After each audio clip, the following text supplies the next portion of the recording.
Good afternoon, ladies and gentlemen,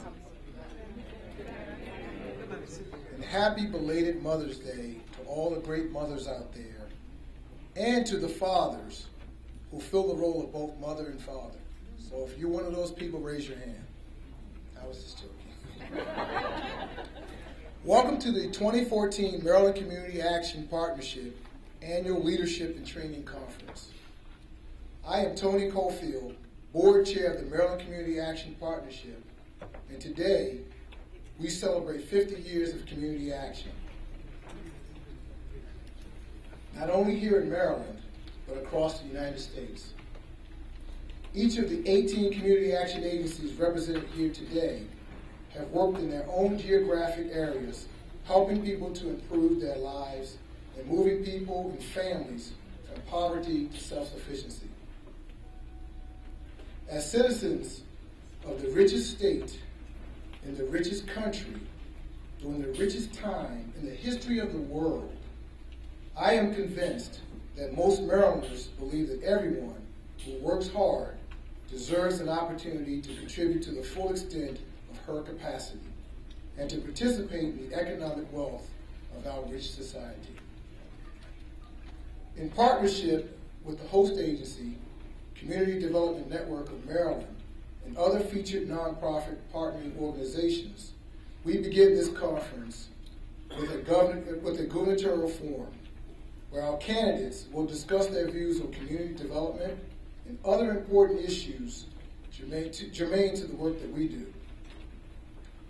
This is a great opportunity for us all to familiarize ourselves with the candidates, hear their views, and understand their thoughts and plans for the future.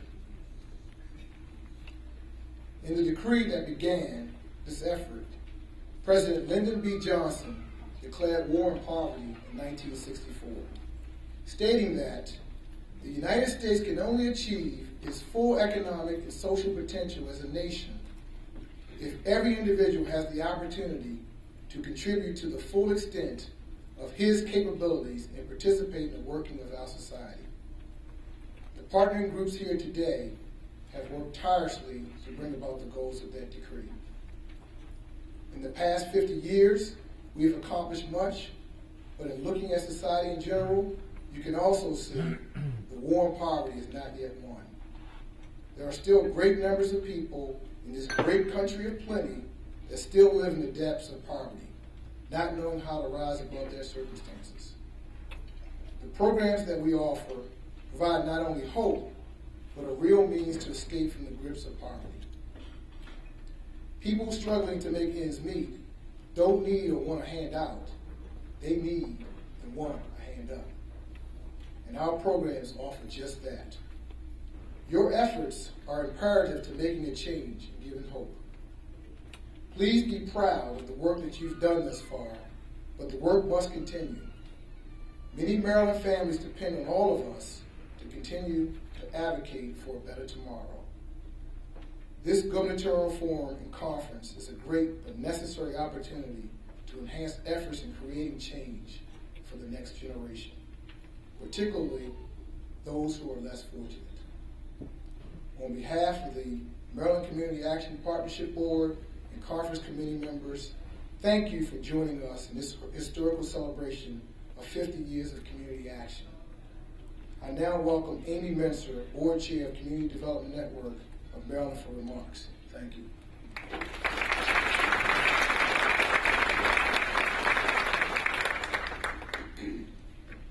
Thanks, Tony. Good afternoon. Thanks to all of you for taking the time from your busy schedules to attend this Gubernatorial Forum. Community Development Network has been honored to lead the effort to organize this important event through the hard work of our exceptional Executive Director, Odette Ramos, and members of our board, so thank you. The host committee members, who also worked extremely hard to make this event happen, are listed in your program. When I call on your organization, if you're here, please stand so we can acknowledge you here. The Maryland Community Action Partnership, Enterprise Community Partners, Maryland Affordable Housing Coalition, Housing Association of Nonprofit Developers,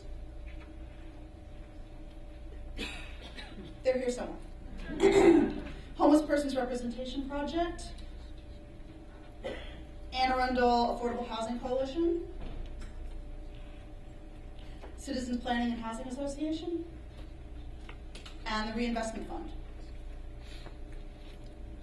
Thanks to all of you on the host committee who have put this event together.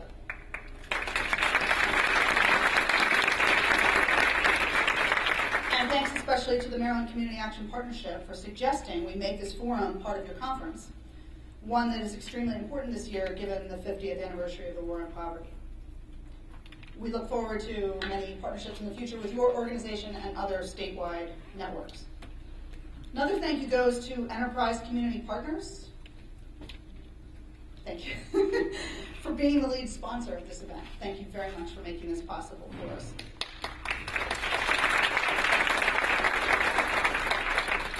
CDN is extremely excited, and it's now CDN. We were before ABCD, so now the new acronym we need to learn is CDN. Is extremely excited about this event. This is truly a gathering of the community development industry in Maryland. Over 250 of you are in attendance from each region of the state, representing one or more aspects of community development. Each of us work hard to transform communities and improve the quality of life for people who live in those communities. CDN is the voice for the community development industry in Maryland. In addition to our advocacy work, we are embarking on 3 major strategic priorities, one of which we begin to implement today, promoting the social and economic impact of community development in Maryland. We wanted to sponsor this forum for 2 reasons. 1, to educate the candidates on how important this industry is to Maryland, and 2, to educate our industry on the views of the candidates and what their views are regarding community development, and something that to date has really not been part of the discussion on the campaign trail. At least unless one of us is in the room, perhaps. We are excited to hear from the candidates regarding their views on the issues related to poverty, affordable housing, neighborhood revitalization, and organizational capacity. The questions are provided to you in a handout with the program, and because of the time constraints, we wanted to put them in the program, so you can look those over. Each of the questions and very detailed background information were provided to the candidates 12 days before this forum. So this is the part where I read some rules and disclaimers, so you know that we had a fair process here. So they can learn about the topics important to our industry and prepare their answers. Each host committee organization submitted 3 questions, ranked in order of importance, and those were consolidated into the 4 questions we have this afternoon. Because most of the host committee organizations are 501c3 nonprofit entities, we cannot endorse candidates. And Odette, it's made clear to me that it's particularly important that I make this clear to all of you, that there are no endorsements being made here today, or by our organization or any members of the host committee. This is simply a forum to inform, and both you in the audience and whoever views the video later.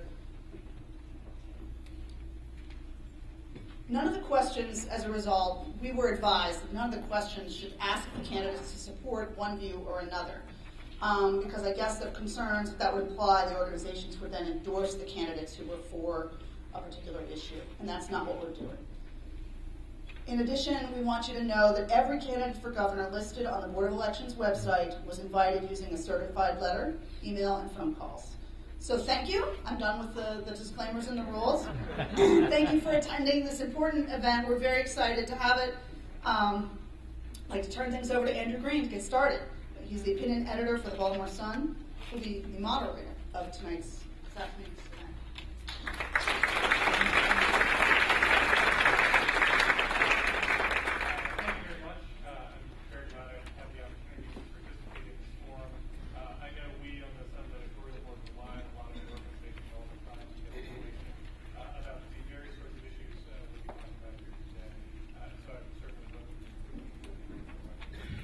That helps, yes.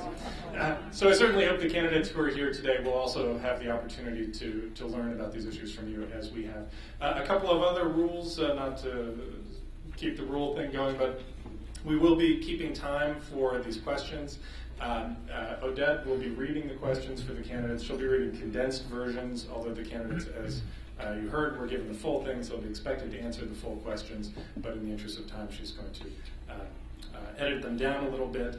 The candidates will have 4 minutes to answer the first 3 questions, which are the questions about poverty, affordable housing, and neighborhood revitalization. And we'll have 3 minutes to answer the question about organizational capacity. We do have a timekeeper right down in front. She's wearing purple, so hopefully the candidates will notice that. And so with that, I think we're ready to start. Our first candidate is Cindy Walsh. Ms. Walsh is a resident of Baltimore City and is a research consultant with universities across the country. Prior to that, she conducted research for the National Cancer Institute and was an industrial engineer for the United Postal Service. She has a master's in education from Virginia Commonwealth University. Her background, it says here, provided the experience of navigating complex administrative structures with multiple organizational connections. All right, welcome, Ms. Walsh. Thank you. Okay, you'll have 1 minute to give an opening remark. The 2014-2016 elections are going to be one of the most important in U.S. history. We are either going to decide as a nation whether we're going to move forward with what we call neoliberalism, brought to us by Reagan, Clinton, and now moving forward with Obama, in which we have smaller and smaller government and more power given to global corporations. Or are we going to go back to when we had a thriving economy? We were first world in the nation for all standards of life. We had corporations earning millions of dollars, which is perfectly fine, instead of the billions. And all across the country, you have candidates running for governor who want to take that path. That is what my entire platform indicates. All right. The pathway back to a strong domestic economy. Great, thank you. And first question. Question 1, poverty. Many Maryland residents enjoy some of the nation's highest incomes, best public schools, and most well-resourced communities. However, many of our residents living in rural, urban, and suburban communities are victims of poverty and are having a difficult time making ends meet. Understanding what's already being done in Maryland, what would your administration do to meet the needs of persons who are homeless and those of very low incomes? And also, what economic and community development initiatives would you encourage, facilitate, or support to lift families out of poverty? You have 4 minutes to answer this question. First, I'd like to say that any candidate for governor who had a serious agenda for public justice would tell you that the statistics that we're receiving do not adequately reflect the reality of what is out there in our communities. If you look at the poverty level, I, for one, look at the living wage to assess my poverty level. And so you're looking at $15 an hour, $30,000 a year, $58,000 for a family of 4. This is what we know, given the cost of living today, is a true indicator of poverty. Therefore, if we look at those levels, we know that across America, poverty and being close to poverty is close to 70%. And here in Maryland, those numbers are just the same. So my administration is going to start looking at poverty levels, unemployment levels, in the reality of what we see every day in our community. Unemployment is measured by how many people are still collecting unemployment insurance. Well, back in the days when we had a thriving economy, that worked okay because people usually lost a job and found it quickly, and so those numbers worked. Today, we have long-term stagnation, long-term unemployment, and in fact, government watchdogs and financial analysts have put our unemployment at 36% in this country, and that includes the state of Maryland. Now, I'm from Baltimore City, which I can guarantee you the numbers are probably closer to 50. The numbers have to be accurate, reflect the truth, before we can actually create a budget and create the systems in which we need to help people. That is what my administration is about. My administration will rebuild oversight and accountability of corporations and government in order to make sure that money is spent accurately, that the data that we're collecting is accurate, and that the programs that we're deciding to support are actually providing the value that we want them to. We want the money to go to the people who are actually doing the work and succeeding, and the people who they're serving find it useful.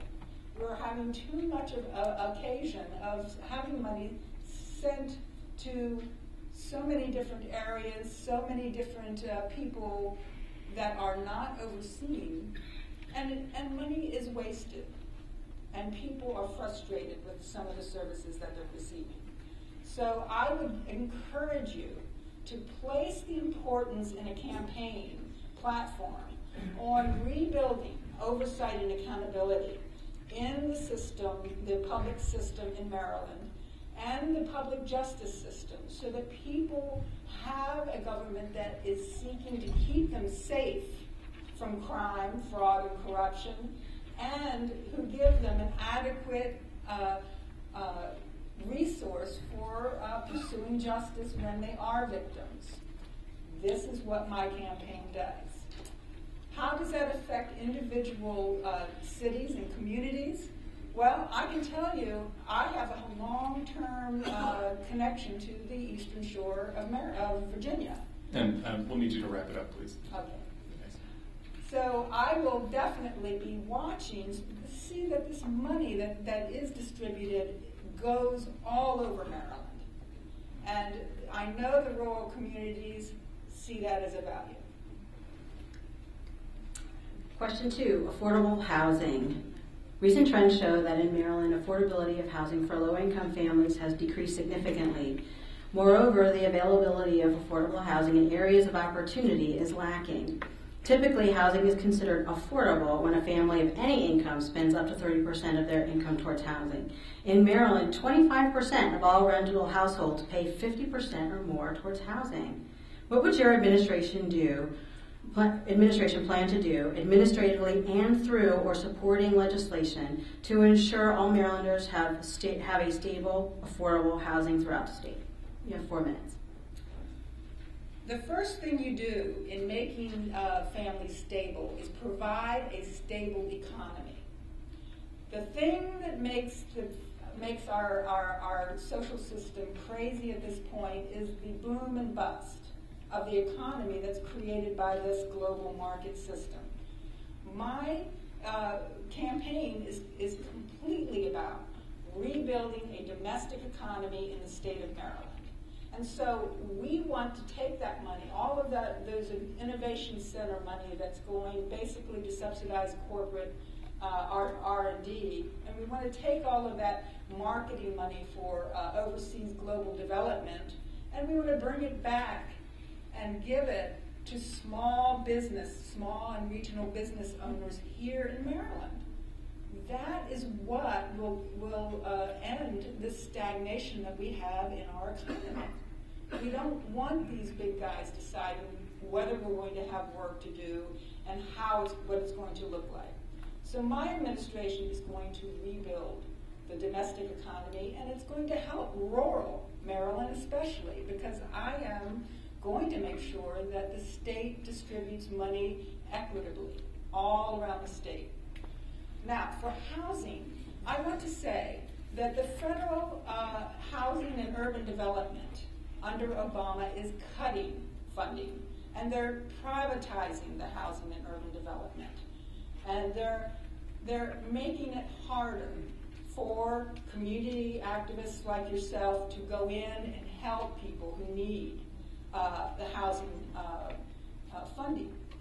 What I say as a governor of the state of Maryland, I am going to watch to see that HUD provides the funding that we need to have in Maryland. I will make sure that the funds that come in are actually directed to the low and middle income people that it is expected to help. A lot of times our HUD money is being caught up in this move to build our inner cities, and it gets lost in where it goes. So we want to make sure that the HUD money that we do get actually goes to helping low income and homeless people. We want to encourage development in our inner cities, but we don't want the big banks coming in and claiming entire tracts of neighborhoods for development, because that's not going to help in the long run create a diverse community. We know that these guys are being exclusive. I know in Baltimore City they are. So you need to have somebody that's going to demand that equal opportunity and equal housing access laws are enforced. These guys can't get all of this HUD money. They can't get federal funding for all of this development in our cities without meeting those terms. And you have to have somebody in the office who is going to see that that happens. This is the foundation that we have to lay before we can actually do the level of work that we can do for low income and homeless people.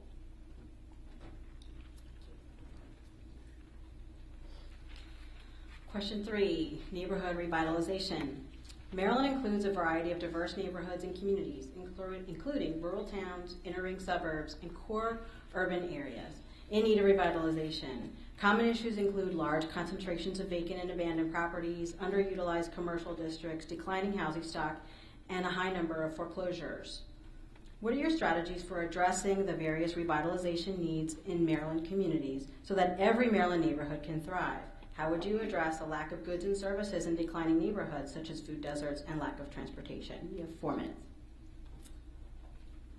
First of all, let me say that all across America, we're still waiting for justice from the subprime mortgage fraud.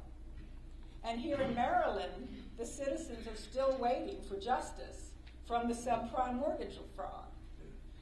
I, for one, was at the Maryland Attorney General's office demanding that the settlement be larger. And he told us that this was just the beginning. There was trillions of dollars in subprime mortgage fraud, and there are billions of dollars owed to the state of Maryland from that fraud. Now, the next thing that happened is that the $1 billion that we did receive ended up going into the state treasury, and it is being dispersed to subsidize the very banks and development companies that paid the fine. And so we're basically subsidizing the development of the developers who are they're developing the communities, but they're making huge profits in doing it. And they are the ones who caused the fraud, and they are the ones who still owe us the money to be used in these communities. The people who were actually defrauded received $1,900 and absolutely no follow-up as to whether or not they're actually home, satisfied and back in a home. So that's what we need to do first. We need to make sure, and that's part of building oversight and accountability, that the funds that are supposed to come to the state and the funds that are dispersed to help these communities that were largely a victim of the fraud, we actually get the money to them. Now, part of that is making sure that these enterprise zones and whatnot who get large amounts of money, whether it be from federal, state, or local, actually are doing the job of lifting the community up. That's what an enterprise zone is. It is made to lift a low-income community up by making small business owners of the people who live in the community and not exclusively for affluent development. I, as governor, won't tolerate that. I will not tolerate the use of enterprise zones for affluent development. I will make sure if they're getting public money that they're going to install the proper percentage of low and medium income housing in these communities. And I'm talking from the city of Baltimore, but this happens all across the state. I also want to interject the rural areas have a high degree of poverty, and they too were subjected to these kinds of actions. They need the same sort of resources. I think you need to make sure that the state budget will send the money out to the eastern shore of Maryland or to the western, the mountain area of Maryland, to make sure that they do have the funds that they need to engage in the level of help for housing that is needed. Lastly, I'd like to interject the idea of homelessness. The statistics that are taken for homelessness, let's say in Baltimore City, look at how many people are actually in a shelter. And if you could wrap up your answer, please. Thank you. We need to start looking and redefining homelessness and make sure we identify who is actually homeless. There are thousands more people that are homeless in Baltimore, for example, and I think that's probably true across the state. Thank you. Question 4, organizational capacity. Maryland's nonprofit community development organizations and community action agencies work tirelessly to revitalize neighborhoods and improve the quality of life for all families. It is clear that without this important industry, Maryland would not be able to achieve its community development goals and serve the most in need. Moreover, these organizations have a significant economic and social impact. Yet many of them struggle each day without adequate funding to fulfill their missions and make sure they are meeting the needs of those whom they serve. What would your administration do to strengthen and enhance this important industry in Maryland? You have 3 minutes.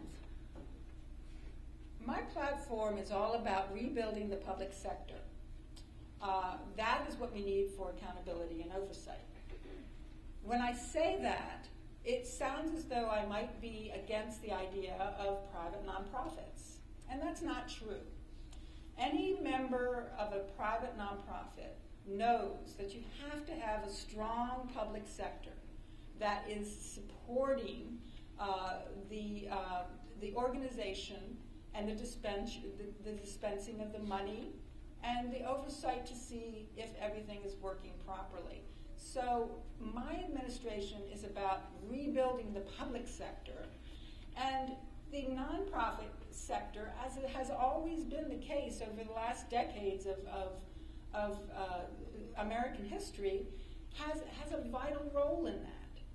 But you can't work as nonprofits in a microcosm that doesn't have that public support. It just doesn't work. I think everybody here knows that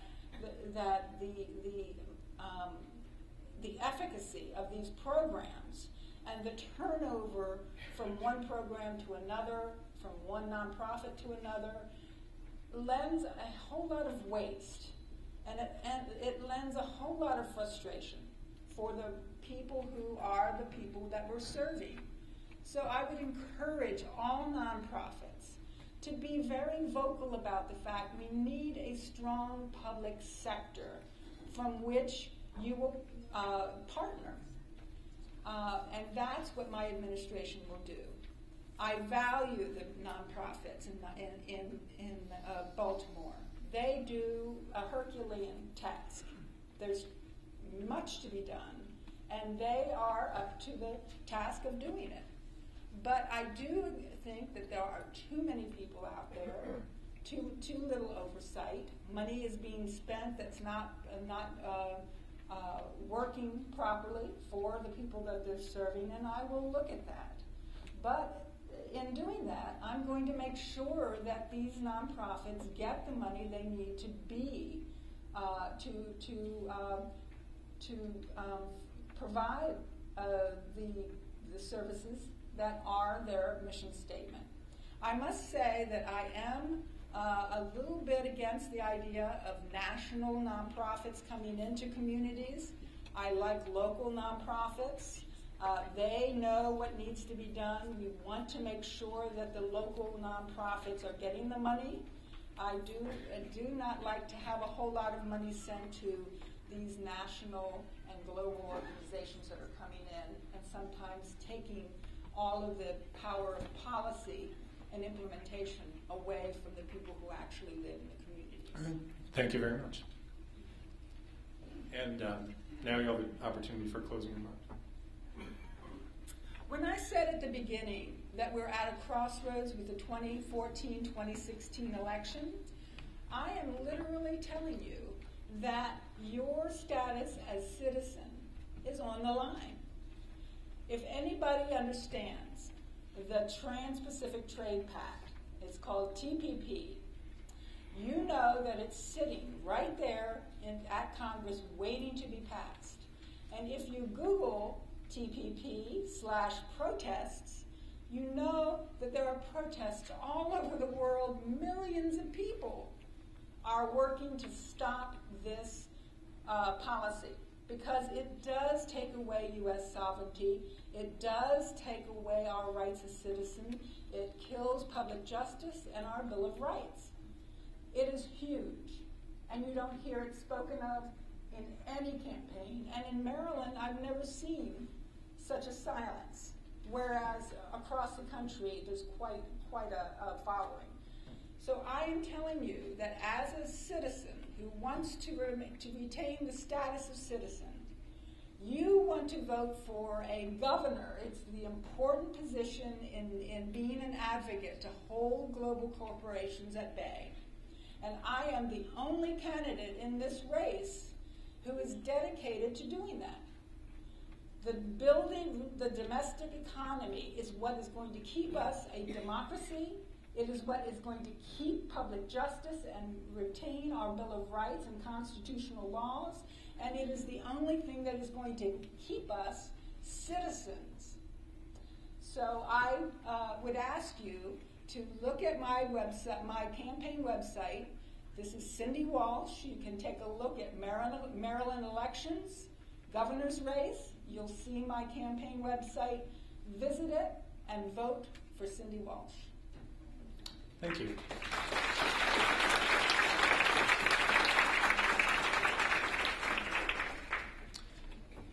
Next, we'd like to welcome to the stage Charles Lollar. Mr. Lollar.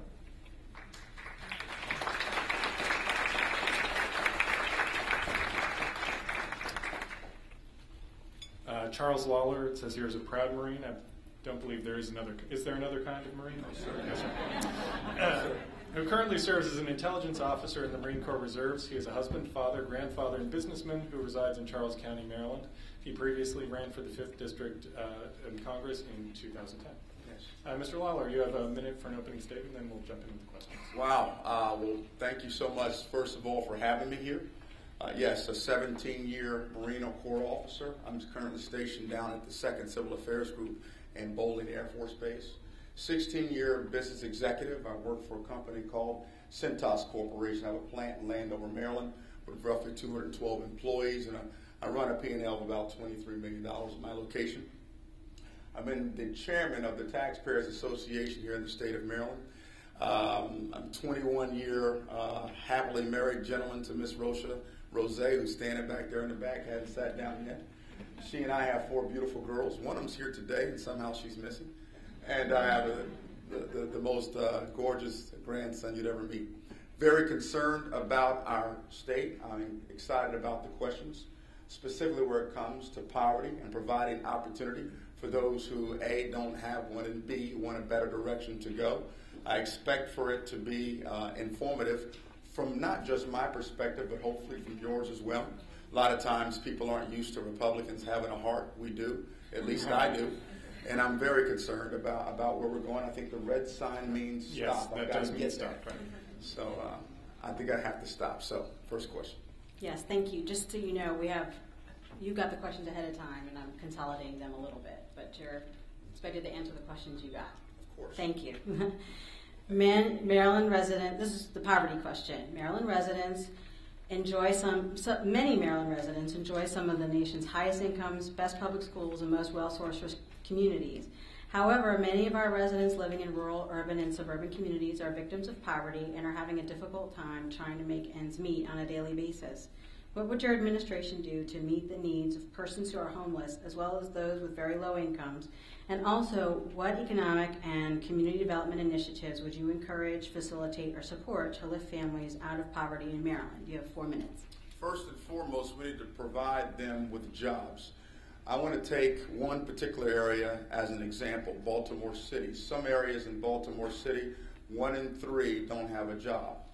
Unemployment is high as 33%. When you go up to Western Maryland, unemployment remains around 10.4 and 11%. It doesn't get that much better across the state, except for some of the hubs in this county, Howard, Montgomery, and some places in southern Maryland and Anne Arundel County.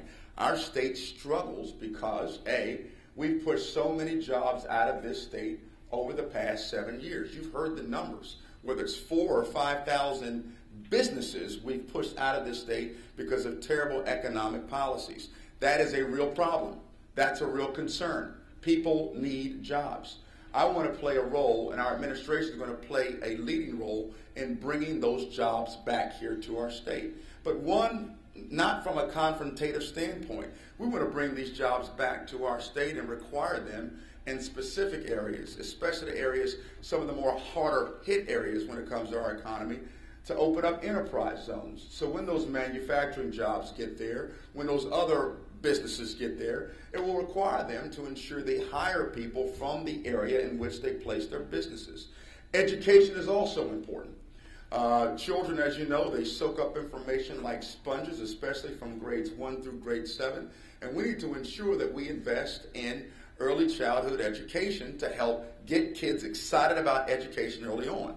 What does it have to do with poverty? So much so in every way. Because if we can change and improve the quality of education in some of our areas, we can continue to strengthen and produce a stronger employee and therefore better and stronger employers. You've heard this so many times. People rush to Maryland for one purpose or another, but primarily because we have one of the more educated populations in the region. Well, I wish I could agree with that. In so many instances, that's been proven wrong. In fact, this #1 status that we claim we have in education is simply based upon how much money we spend per student, and money doesn't always solve the problem. If it did, some of the smartest students in the country would be in Washington, D.C., and we all know that is not the case. You can't just keep throwing money at the problem and expect to get a different result.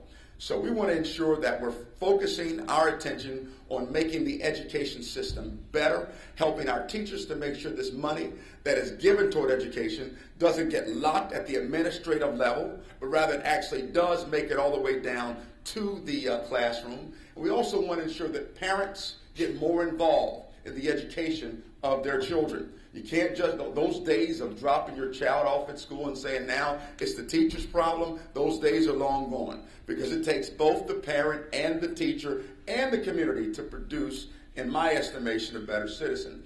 If we can bring jobs, a much more informative one, if we can bring jobs back to our state, if we can bring manufacturing jobs back into our state, back into our cities, back into our communities, we can take a turn for the right when it comes to these poverty issues to get more people working. Now, I want to add one more piece because it's very important.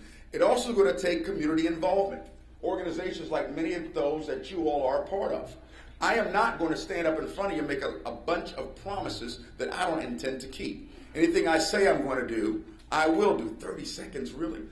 When it comes to these issues of promises, you've already seen over the past 8 years they're not working.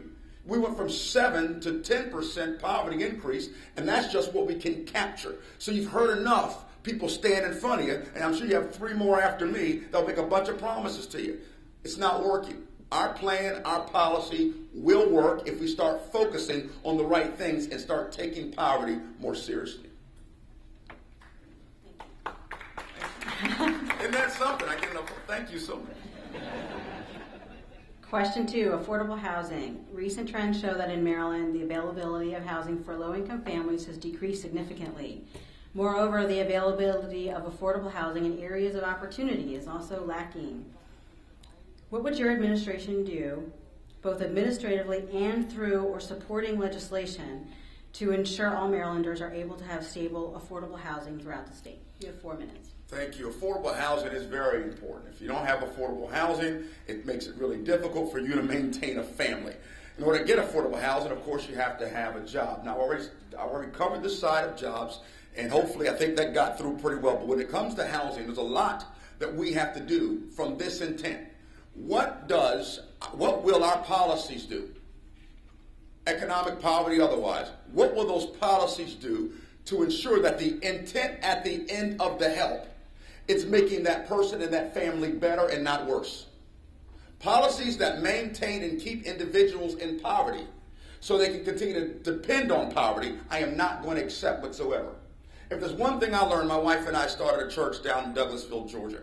The church is now 20 years old. We had dreams, grandiose dreams. Some of them are still intact. But we want to create a multi-center where someone can walk in with the clothes on their back and walk out of there with jobs, assistance, clothing, know how to put a resume together, and all these resources provided for free. We believe it still can be done. But we knew it would take partnership with nonprofits and churches.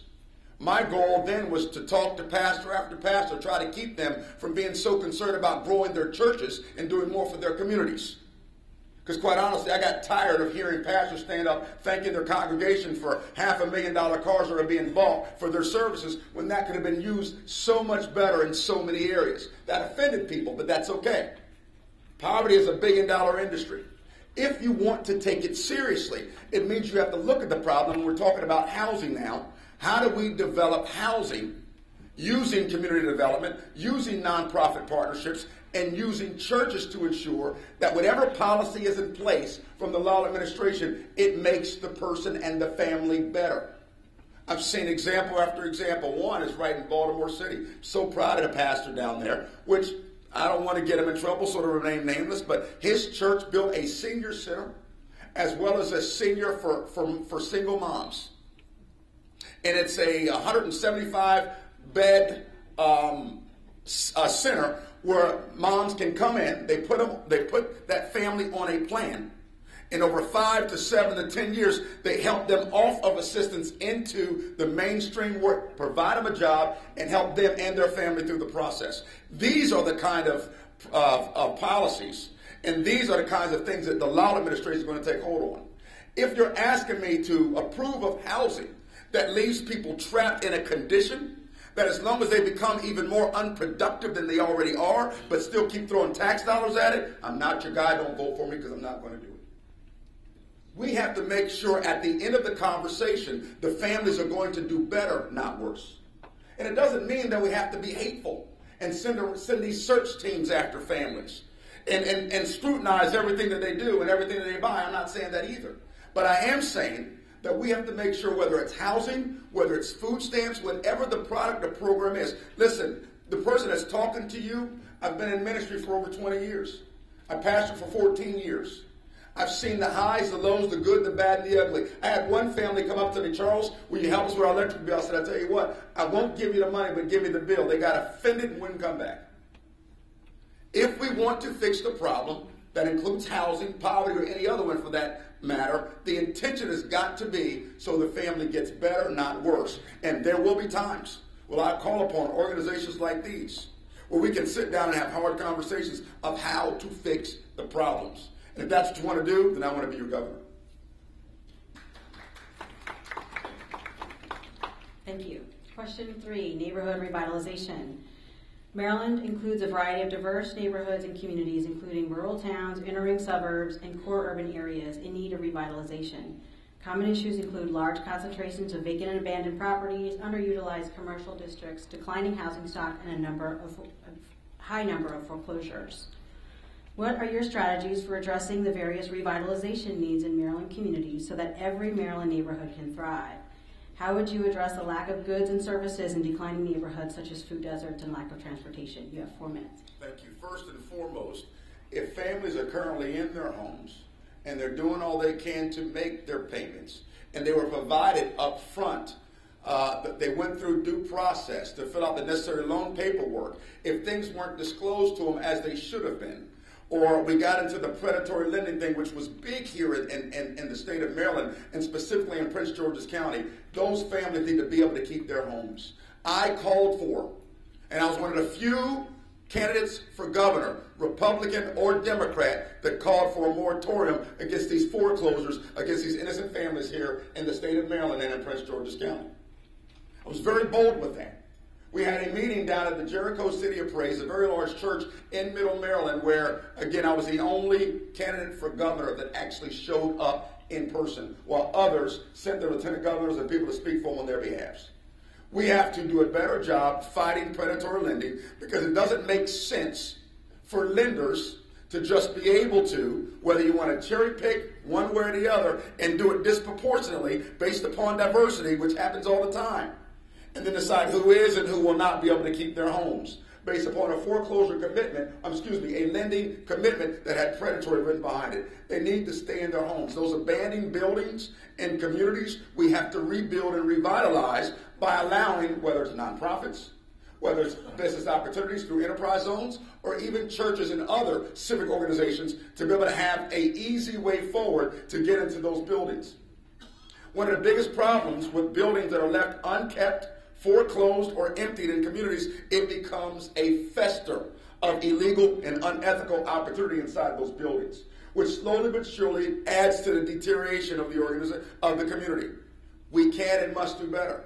And our administration will look for ways where we can partnership with community development organizations like yours, as well as other nonprofits, to see how we can take those buildings, either some way build them up, get something or someone in them that's going to work for the betterment of the community, and when we can, of course, tax breaks and opportunities like those should follow so they can help revitalize the community.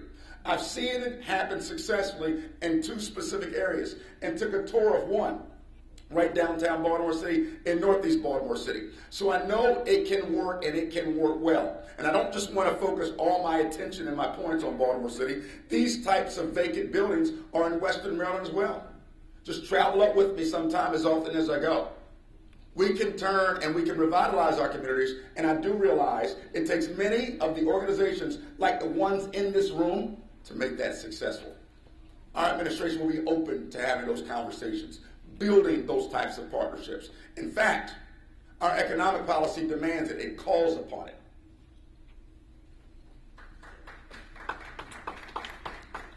Thank you. Question 4, organizational capacity.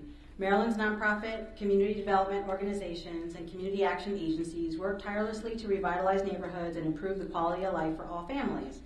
It is clear that without this important industry, Maryland would not be able to achieve its community development goals and serve the most in need.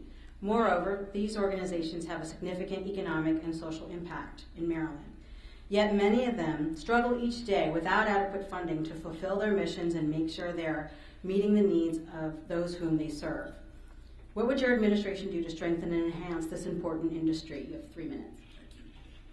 I think the biggest thing that I can add on top of what I've already said is I would love to see community action development organizations develop better partnerships with our private businesses.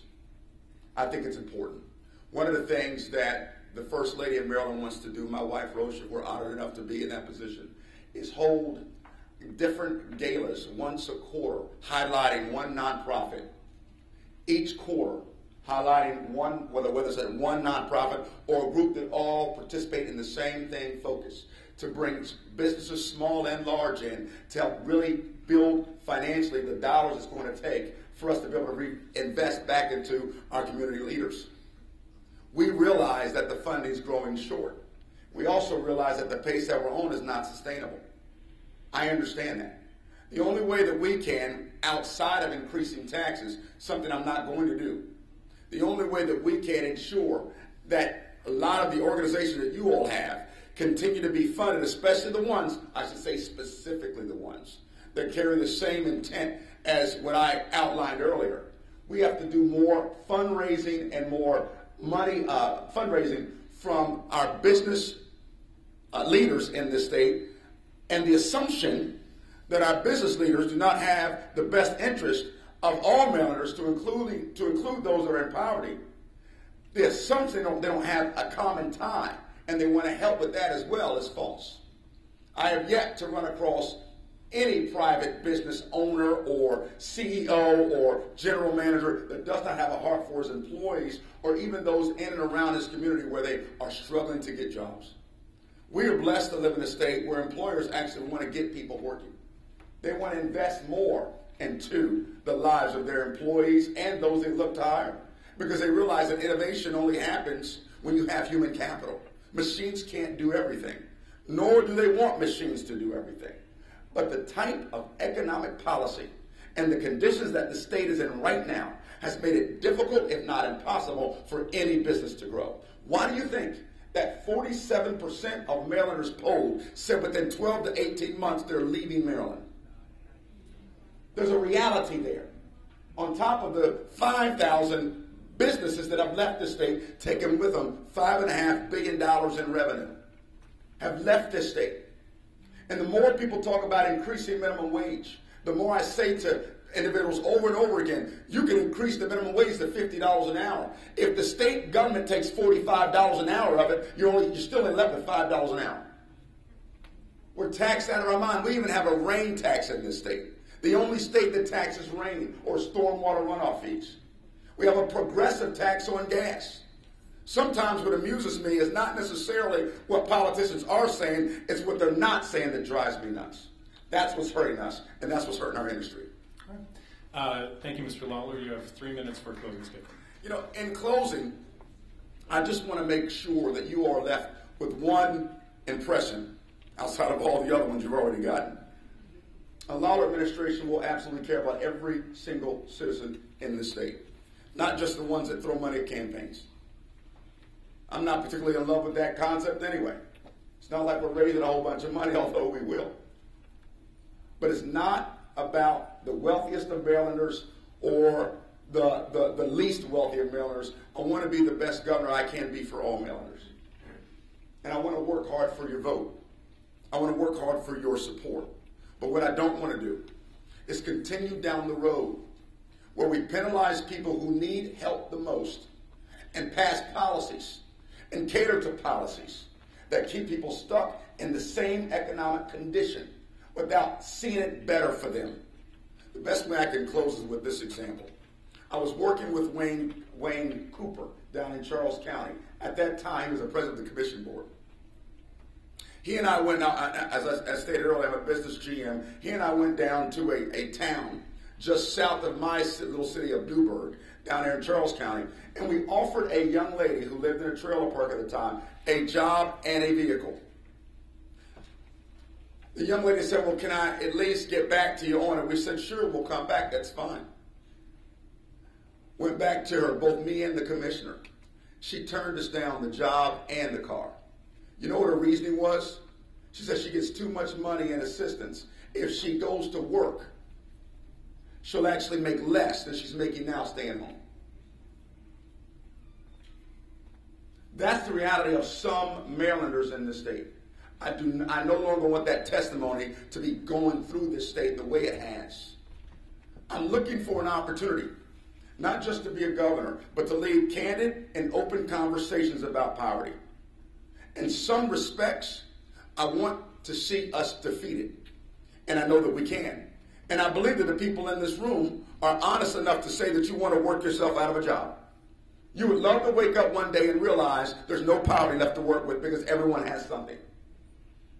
Optimistic, yes, but look, you have to be extremely optimistic to run for governor as a Republican in the state of Maryland. I believe in optimism. And I believe that we can work together and make this happen and make this work. You're going to hear a lot of conversation this afternoon, but a lot of it is so much of the same. I'll promise you this. I'll promise you that. Don't worry, we can do this. But what we've had for the past 8 years continues not to work. My mom would say it this way. She defines insanity as doing the same thing and expecting different results. It's time for us to take this seriously. And I want to, with all my heart, and my wife, we want to take this charge seriously and work as hard as we can to eradicate poverty, to help take organizations like these and set us up for success in the incoming future. I'm Charles Lollar. Thank you so much for having me. Thank you, Mr. Lollar.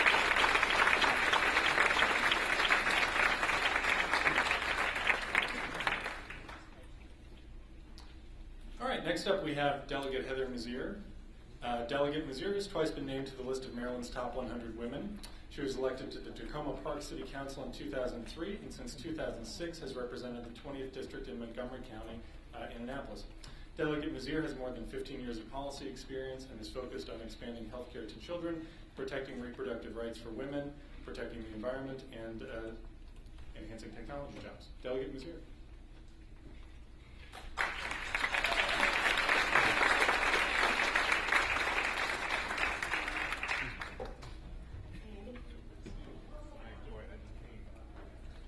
I think they decided after Wednesday night to keep more space between everyone. All right, you have 1 minute for opening remarks, and then we'll jump into questions. All right, great. Thank you, Andy. Thank all of you for hosting this dialogue today. It's always such a wonderful opportunity for all of us to share time with you and give you our visions for the future of this state. My father was a union factory welder for 32 years, and when I was 9 years old, his union went on strike for fair wages, and our family for the next 6 months had to learn to live on $45 a week strike pay. During that period of time, my dad taught me some of my best democratic values by taking me with him to the picket lines, where I got to see firsthand men and women standing up for what they believed in with incredible courage. And I have taken those lessons with me to Annapolis, working to expand health insurance to 50,000 more children, standing up for Maryland families by passing bipartisan legislation to expand family planning services to thousands of additional low-income women. Just last month, successfully decriminalizing possession of marijuana. But for all of our advances, we still have a long way to go for every Maryland family to live up to their full potential. And as your governor, I have a plan to bring jobs with living wages and address the income inequality gap, improve our schools, and create safe communities. My time is up, so I'll just wait for the questions to finish those thoughts. Thank you. First question is poverty. On poverty. Many Maryland residents enjoy some of the nation's highest incomes, best public schools, and most well-resourced communities. However, many of our residents living in rural, urban, and suburban communities are victims of poverty and are having a difficult time trying to make ends meet on a daily basis. What would your administration do to meet the needs of persons who are homeless, as well as those with very low incomes?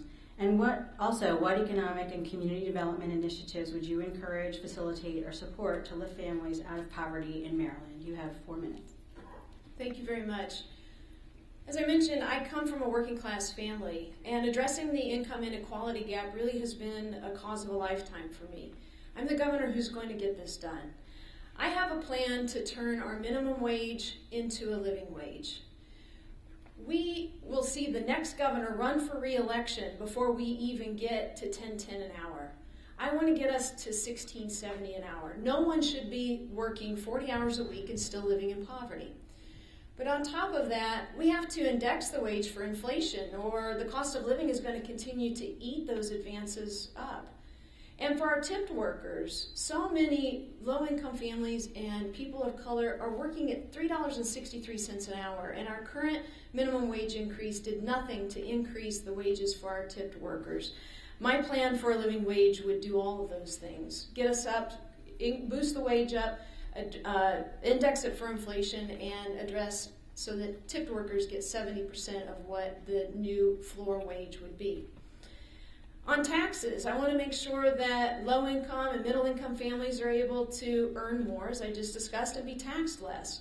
If we bring back the millionaire's tax, which was allowed to expire under this administration, while everyone else's taxes were raised, we could give tax relief to 90% of Maryland families. Not a huge amount of relief, but enough that will serve as an economic stimulus. You put a few $100s in the hands of middle-class families, what do we do with it? We spend it. We go to more restaurants, we go to more movies, we buy shoes for our kids, school supplies. That's money that gets reinvested right in the economy. I I want to tackle the income inequality gap for the gender gap. In Maryland, we have 64,000 households that are headed by women who live in poverty. And in no small part, that's because of the wage gap that exists, where women on average are earning 85 cents on the dollar of what men earn, but if you're an African American woman, that's 67 cents. And if you're a Latina woman, it's 46 cents. And I want to make sure that we pass a Paycheck Fairness Act in Maryland, where the Congress has stalled to do that at the federal level. And on top of wages, let's talk about benefits. I want to make sure that families are able to have paid sick leave, paid family leave, and I have a plan to help over half of the families in this state that have no retirement savings that are offered from their employer to have a state-run retirement savings program. But all of those wages and benefits don't matter if we're still have a giant income achievement gap in our schools. It still matters in Maryland what your socioeconomic status is and what your race is to determine whether or not you're going to be successful in school. We know it doesn't have to be that way. If we invest in 0 to 5 initiatives to allow our children to enter school ready to learn at the exact same pace, we have the opportunity to eliminate those disparities. I have a plan to provide universal pre-K for all of our 4-year-olds and for working class families a half day for their 3-year-olds. I don't stop there. Child care subsidies. How many people are working full-time and spending their wages just to pay for expensive child care? Low-income families, we've had a huge gap of 20,000 people on a waiting list trying to get access to the existing child care subsidy that is in our state. I fixed the problem, eliminate the waiting list, improve the value of the voucher, and turn this into a benefit not just for low-income families, but pushing it up into the middle class so that you can earn as much as $54,000 a year and still have access to affordable, meaningful child care relief. And we invest in after-school and summer initiatives for our youth as well. Those 3 programs taken together, the Washington Post has called the most ambitious plan to eliminate the achievement gap in our schools. And I hope you'll ask me another question about homelessness. Well, question 2, affordable housing. Recent trends show that in Maryland, the availability of housing for low-income families has decreased significantly. Moreover, the availability of affordable housing in areas of opportunity is also lacking. Typically, housing is considered affordable when a family of any income spends up to 30% of their income towards housing. In Maryland, 25% of all renter households pay 50% or more towards housing. What would your administration plan to do, administratively and through or supporting legislation, to ensure all Marylanders are able to have stable, affordable housing throughout the state? You have 4 minutes. Thank you so much for giving me the next question I was hoping that you would give me. The Baltimore-Washington region is one of the most expensive regions to live in for housing, as you all know. I'm going to repeat statistics that you live in your work every single day. It's not just the most expensive region for our state, it's the most expensive region for the region. We have 90% of our population, though, is living in the Baltimore-Washington corridor in that most expensive region. And there are a handful of things I think we can do to start trying to address the underlying problem.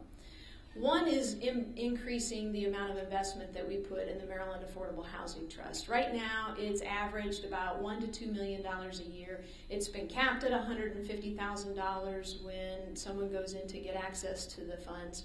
And I've suggested that we should be investing something more like in the neighborhood of $25 million a year, each year over the next 4 years, paid for with revenue that we have available now from savings from decriminalizing marijuana possession. We've been spending approximately $280 million a year on the detention, incarceration, and court costs associated with marijuana possessions. And now that we are the 18th state that has decriminalized possession for a small amount of marijuana, there is a significant amount of resources that we are going to be saving. And being governor is about setting priorities and building a budget around it, and how are we going to use some of those resources differently.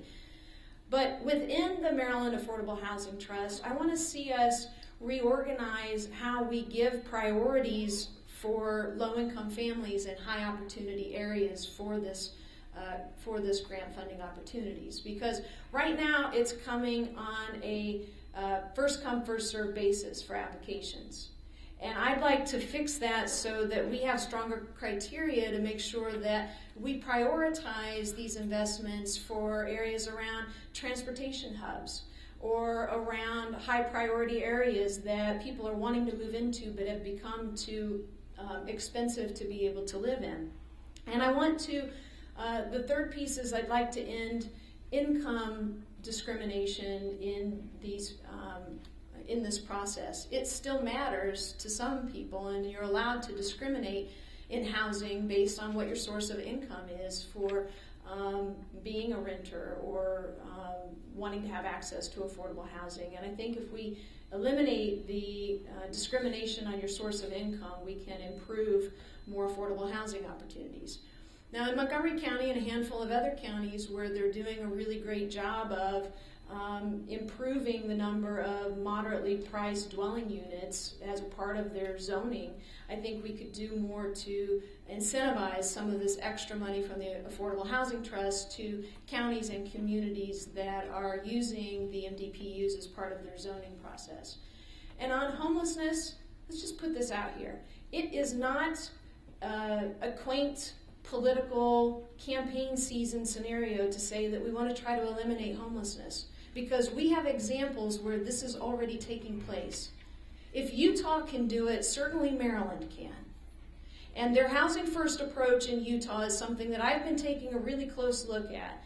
It's the notion that you can save a lot more money on the back end on costs associated with mental health services, with job training services, with healthcare costs, if we get people housing on the front end. And the money that you save on the back end can go towards investing in that housing on the front end. Now, of course, Utah has fewer homeless people than Maryland, and we have to figure out how to scale it up and make a program like Utah's work here. But it's not out of the realm of possibility for all of us to get together and see how we can make that happen. I want your best ideas. You do this work day in and day out. What can we do in Maryland to set the bar as high as they have done in Utah on ending homelessness in our state? I ask for your support and your engagement with me on that issue as we move forward. Thank you.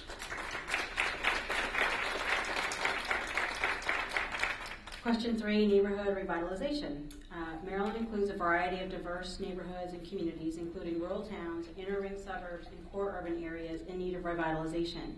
Common issues include large concentrations of vacant housing and abandoned property, underutilized commercial districts, declining housing stock, and a number of foreclosed properties. What are your strategies for addressing the various revitalization needs of Maryland communities so that every Maryland neighborhood can thrive? How would you address a lack of goods and services in declining neighborhoods such as food deserts and lack of transportation? You have 4 minutes. When I think of communities, I think about our anchor institutions that we build communities around. Our schools, our libraries, our hospitals, our recreation centers. When I first walked through Baltimore City schools 3 years ago, I was heartbroken by what I saw. The conditions of the schools were worse than many prisons I had been visiting as a legislator. The children were taking exams in their coats. They couldn't drink out of the water fountains because of the lead pipes, bathrooms that wouldn't work because the toilets wouldn't flush, there weren't doors on the stalls. I was honored to join with community advocates in coming up with alternative ideas to bring in significant amount of revenue to rebuild the schools, because when we rebuild on a big basis, we are not only creating 21st century learning centers for our children, we are creating anchors in neighborhoods that will allow us, in Baltimore, for example, try to meet the mayor's goals of bringing in another 10,000 families in the city. But we're only going to be able to do that when we rebuild our schools. Now, this is a plan that offers us an opportunity to build on, because it's not just Baltimore that has a crisis. It's a $15 billion crisis across the entire state.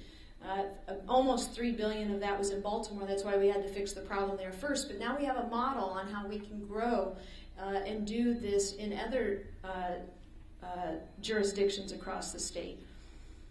When I talk about our hospitals, why don't we start having an engagement on as we're trying to get more community gardens going, and we're doing more for farm-to-table farmers markets and improving the availability of locally grown produce, I've had engagement with some people in the sustainability movement who are wanting to work with hospitals to try to bring community gardens and farmers markets into the cafeterias and open the cafeterias up as places of healthy eating and engagement on nutrition in communities. If we're investing in after-school programs and summer programs for our youth and supporting our rec centers instead of looking for ways to build additional youth jails, we will be strengthening our communities. I fought against building the youth jail in Baltimore because it was a project to invest to build a 120-bed facility for what were 40 youth in the system at the time at a cost of $70 million to the state, when I believe we should be investing money in affirmative opportunities for our youth instead. When we support and grow our after-school and summer initiatives and our rec programs for our communities, we are building those anchors. And vibrant small businesses. Who's walked through Hamden in Baltimore on 36th Street? You walk through any community that is thriving, it is because they have figured out how to encourage the vitality of small businesses to grow and thrive in communities. I am the only candidate for governor that has a plan for small businesses. I have owned small businesses, and I'm the only one with a plan to help them grow. If we close one corporate tax loophole that allows a handful of companies that operate in other states to avoid paying the taxes that they on money they're hiding in these other states, if we just make them pay their fair share, we could generate $200 million that I'd put into small business tax relief for our backbones of the local economy. And that is how we keep and grow vibrant communities. And we have to have a transportation system that connects it all together. And a governor who will prioritize public transportation above all others. The Purple Line runs through my legislative district. I've been involved from the beginning of trying to make sure that that program connecting Prince George's and Montgomery County together is funded, but we have to make sure that we have the revenue and community agreement related to the alignment on the red line as well. We may still be trying to figure out exactly how it's going to be built and where it's going to go, but we know that we're going to dedicate the revenue towards it, and I was a proud supporter of the Transportation Trust funding increases necessary for a lifetime of investments in public transit for our state. Thank you. Last question. Question 4, organizational capacity. Maryland's nonprofit community development organizations and community action agencies work tirelessly to revitalize neighborhoods and improve the quality of life for all families. It is clear that without this important industry, Maryland would not be able to achieve its community development goals and serve the most in need. Moreover, these organizations have significant economic and social impact. Yet many of them struggle each day without adequate funding to fulfill their missions and make sure they're meeting the needs of those whom they serve. What would your administration do to strengthen and enhance this important industry? And you have 3 minutes. I spent time working in the nonprofit sector for about 5 years. I worked with the National Association of Community Health Centers. I headed up their state affairs department and worked with agencies in all 50 states to try to expand health insurance to more children after the federal child health insurance program came into place. So I understand well what it means to chase after grants and to constantly be trying to prove your point and bring together the resources to serve your very noble mission. And within our state, we know that our investments in education and healthcare, in public safety and infrastructure are never going to be sufficient. We always have to have the partnership of nonprofits in order to make this work. And I want to talk about 2 specific ways I'm driving that home in my plan. Number 1, I talked a little bit about the after-school initiative, but it's to serve 44,000 more children. But it's not an initiative where the state's going to dictate how this happens. It's an initiative where the state provides the resources, partnering with you, the nonprofits, and the local communities that will know best how to spend it. We will put grants on the table that will go through the counties and jurisdictions that will work with local management boards and other nonprofits in the community, driven at the local level to decide exactly how best to meet this need in your community. Look at our new workforce training program in this state, the EARN program. It's a successful model because it's built on sector partnerships that focus on worker training, but after the training is done, because of those partnerships, we've increased the opportunity for people to have access to jobs with those private sector partners. And I am focusing on doubling our investment in the EARN program. And finally on this point, when I first announced that I was running for governor, I often said the way you campaign is the way that you're going to govern. And I wanted to make sure that I wasn't just always behind a desk on a phone or in community meetings about the problems of the state. I wanted to be rolling up my sleeves, getting the work done. I'm a former AmeriCorps member. I spent 4 years working with the I Have a Dream Foundation, and that was another core engagement for me in the nonprofit sector. And I've used the support of my volunteer network over the course of this campaign to say, we don't have to wait to win an election to make a difference right now.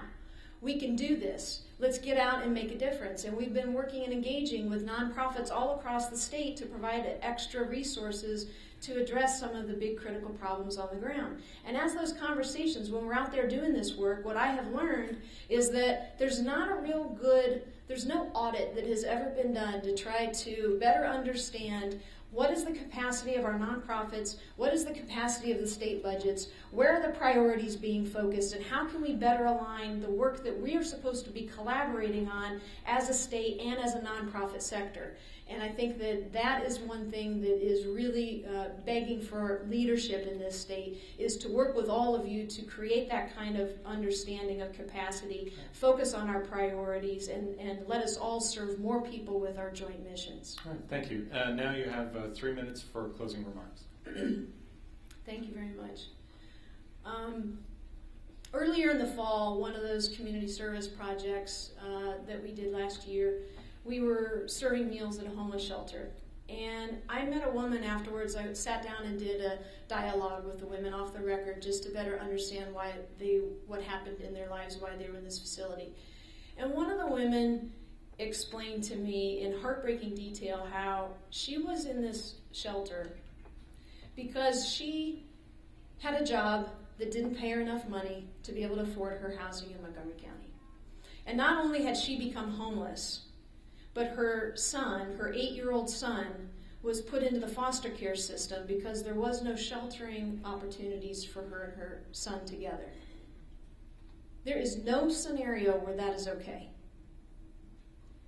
We have to come together and make sure that we elect a governor whose priorities are for the low income and the middle income families of this state, and not the priorities of the special interests and the well-connected.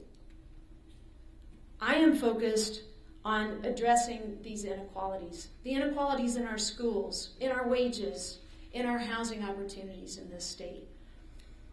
I see it in living rooms and community centers all across Maryland. People are asking us to, as candidates, remain positive, to be focused on the issues, to not be about platitudes and slick slogans, but what are we really going to get done together in the communities? And that's what I have been focused on for the 8 years I've been in Annapolis, and what I'm focused on as your next governor. The way you campaign is the way that you're going to govern. And I'm the first candidate in 20 years to opt into the public campaign finance system because I believe that we should put integrity back into our election system, that we need to return Annapolis to the people. And the only people that I am going to be accountable to are you. I'm not taking corporate money and special interest money. I'm being supported by the voters and this vision that we have for a better Maryland. You'll hear in this campaign that there aren't very many differences between us, and it couldn't be further from the truth. I am the only candidate that has a truly universal pre-K plan, the only one that has middle class and small business tax relief, the only candidate that wants to turn our minimum wage into a living wage with real plans to tackle the income inequality gap. I'm the governor that this state is ready for. I lead from my heart. I have the courage of my convictions. I have the best experience, the best record of accomplishments, and the best vision for the future of this state, and I will never let us settle for less than what we deserve. I'm Heather Mizeur, and I ask for your vote on June 24th. Thank you so very much for asking me to be here.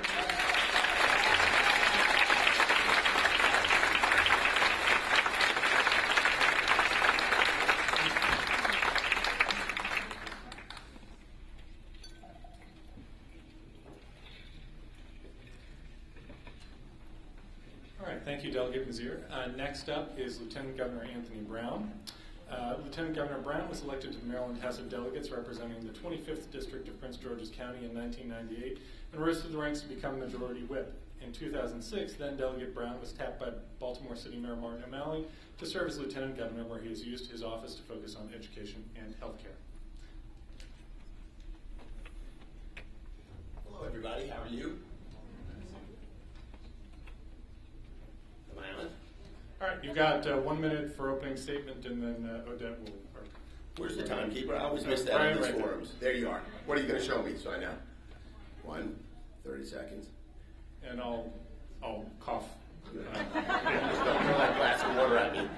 Well, first of all, good afternoon, and let me say thank you to the organizers, also, of course, Antonia Caulfield, Chair of the Maryland Community Action Partnership, and all of the sponsors here this afternoon. It's truly a pleasure to be here, and I just want to start by thanking you for what you do in helping to build a strong Maryland. Maryland's a great state. It's a strong state because of the work that you're doing in communities throughout our state, from Oakland to Ocean City and every community in between. I really, really appreciate that. My father was raised by his grandmother in Kingston, Jamaica. I'm a generation removed from poverty. My father was raised by his grandmother in a one-bedroom home on a dirt floor.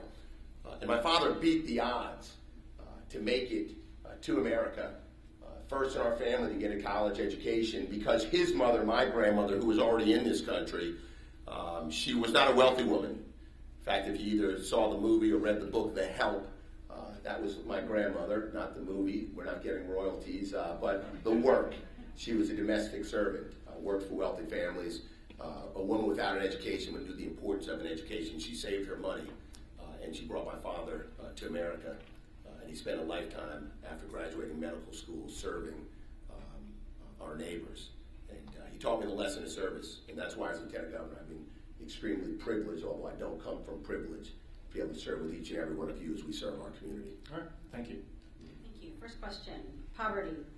Many Maryland residents enjoy some of the nation's highest incomes, best public schools, and most well-resourced communities.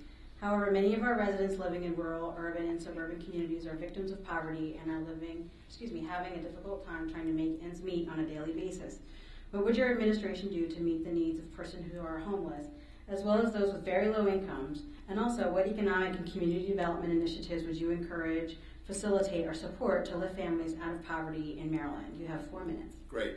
First of all, I think one of the biggest challenges of our time, both as a state and as a nation, is to address the persistent and debilitating gaps, inequities, disparities that exist in our economy, in our society, in our community, and even in our classrooms. As a state, we've made a lot of progress together. We built the best in the nation public schools, according to Education Week magazine, but I think each of us can agree that our work continues until every child has access to a world-class education, regardless of where they live. We have one of the strongest economies in the nation. We recovered jobs lost in the Great Recession at rates greater than every state in the Mid-Atlantic, but we all know that there are Marylanders who are unemployed, underemployed, facing foreclosure, continue to struggle in this protracted recovery. There are still communities living in poverty that were living in community when Dr. King climbed the steps of the Lincoln Memorial decades ago. So our work continues. We've made progress, but our work continues. As I think about sort of poverty and how we address it, I think there's some things that we do in the long term. We start now. We've already started to make generational, transformational change. And then there's some things that we need to do immediately to address those families who are living in acute poverty. Long term, look, I've got a 5-point jobs plan, how we grow our economy, create jobs. And critical in my jobs plan is investments in infrastructure.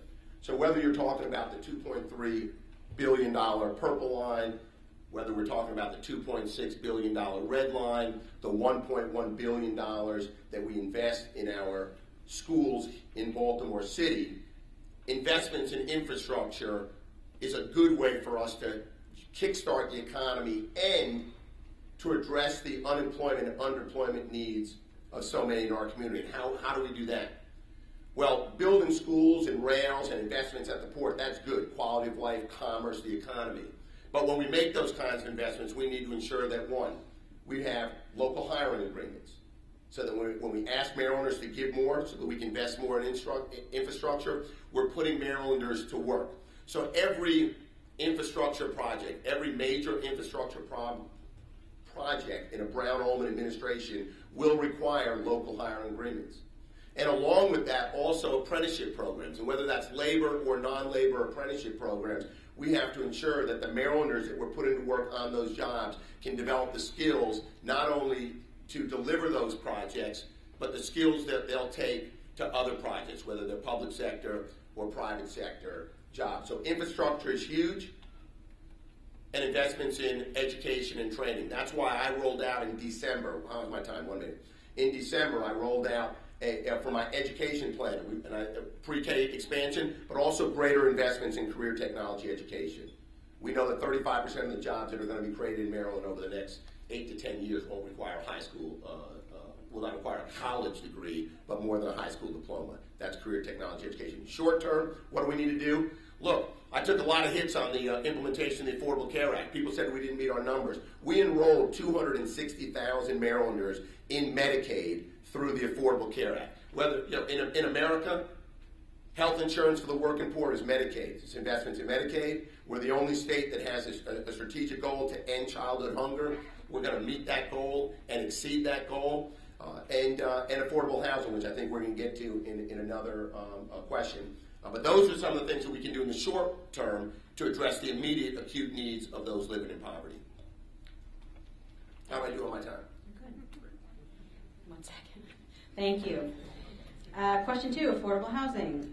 Recent trends show that in Maryland, the availability of housing for low-income families has decreased significantly. Moreover, the availability of affordable housing in areas of opportunity is also lacking.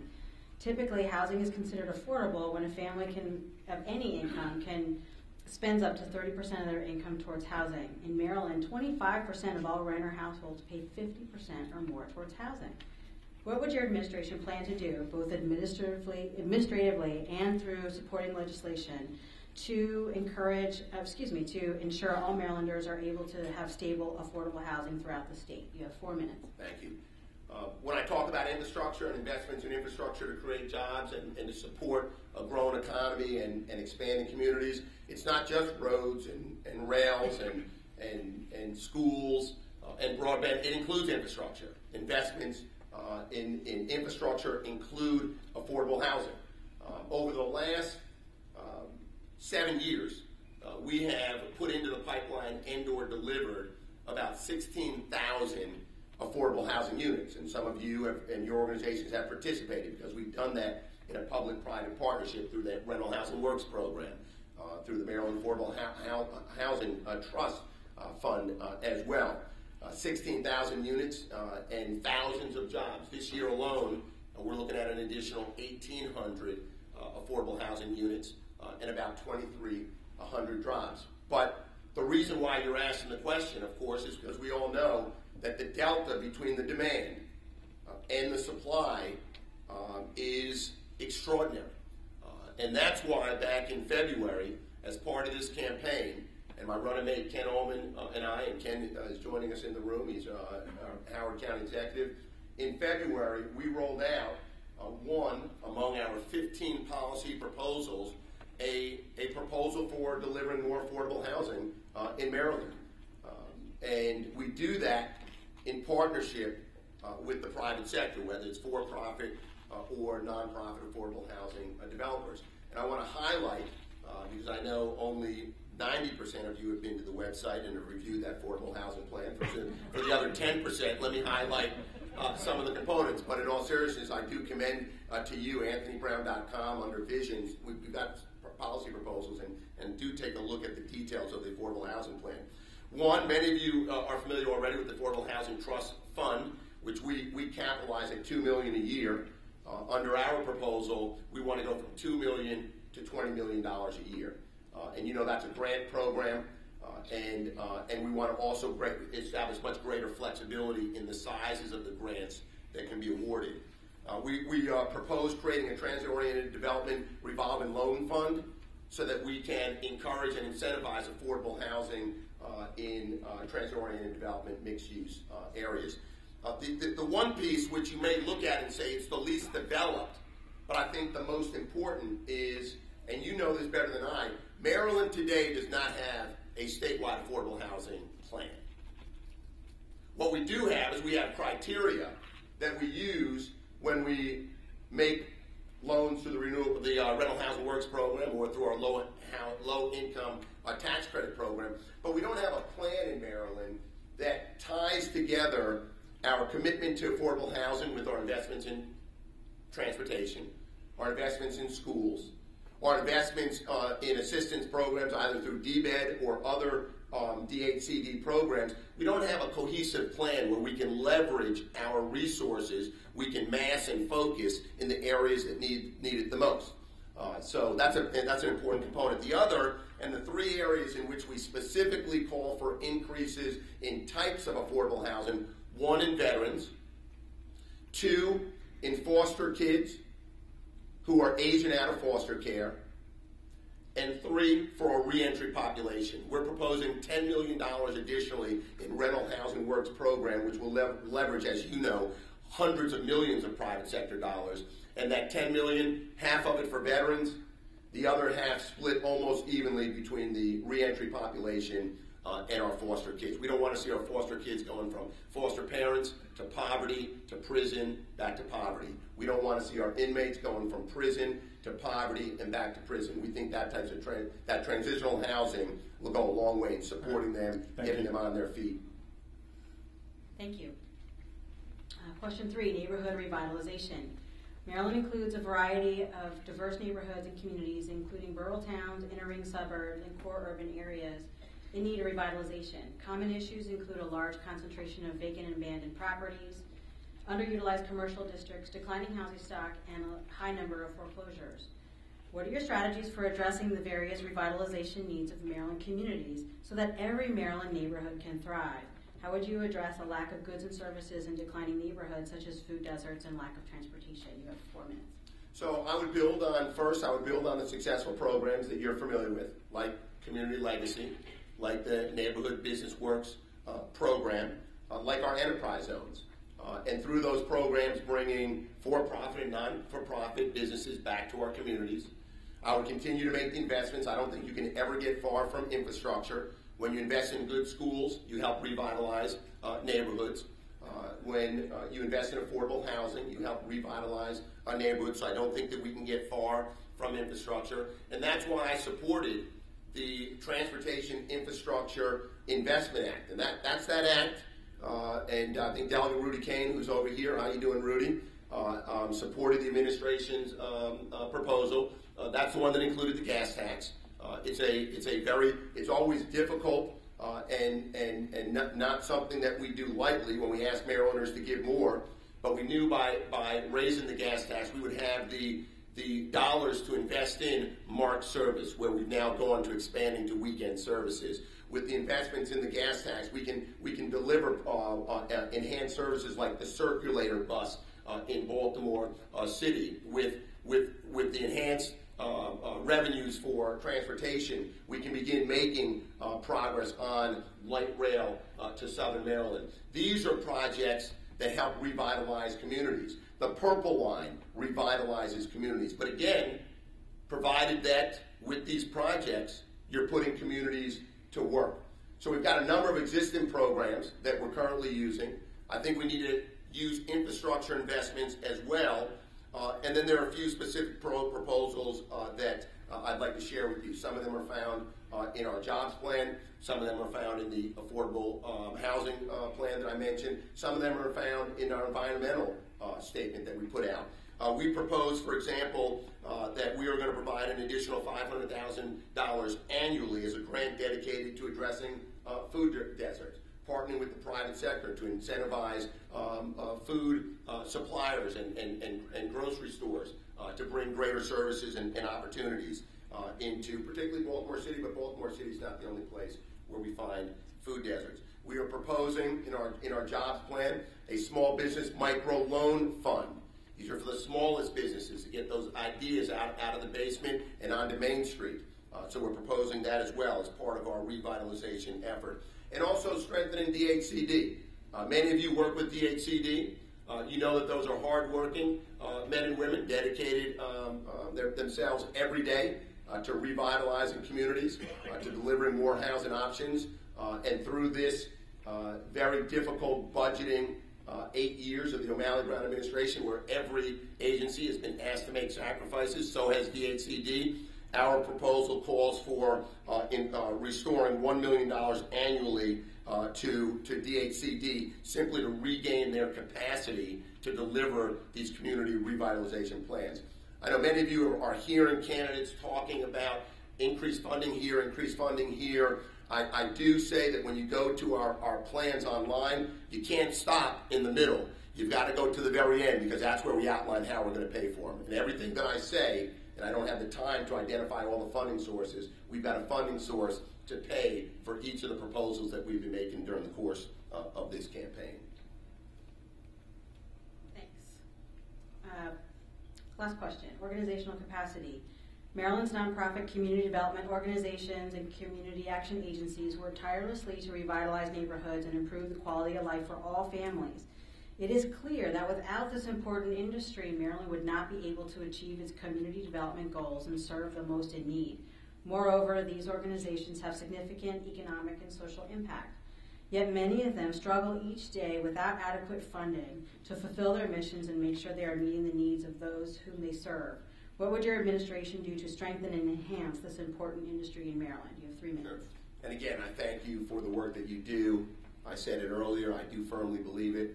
Strong communities are built on the foundation of strong families, and that is your mission, building strong families within strong communities. So I appreciate the work that you do, and whether it's the Montgomery Housing Partnership and the work that you're doing to help low-income families save to purchase your first home, Druid Heights Community Development Corporation, Anne Arundel Community Development Services, rehabbing homes, or the Southeast CDC in Baltimore City, improving public spaces. Each of you are involved in important work in redeveloping, revitalizing communities throughout our state.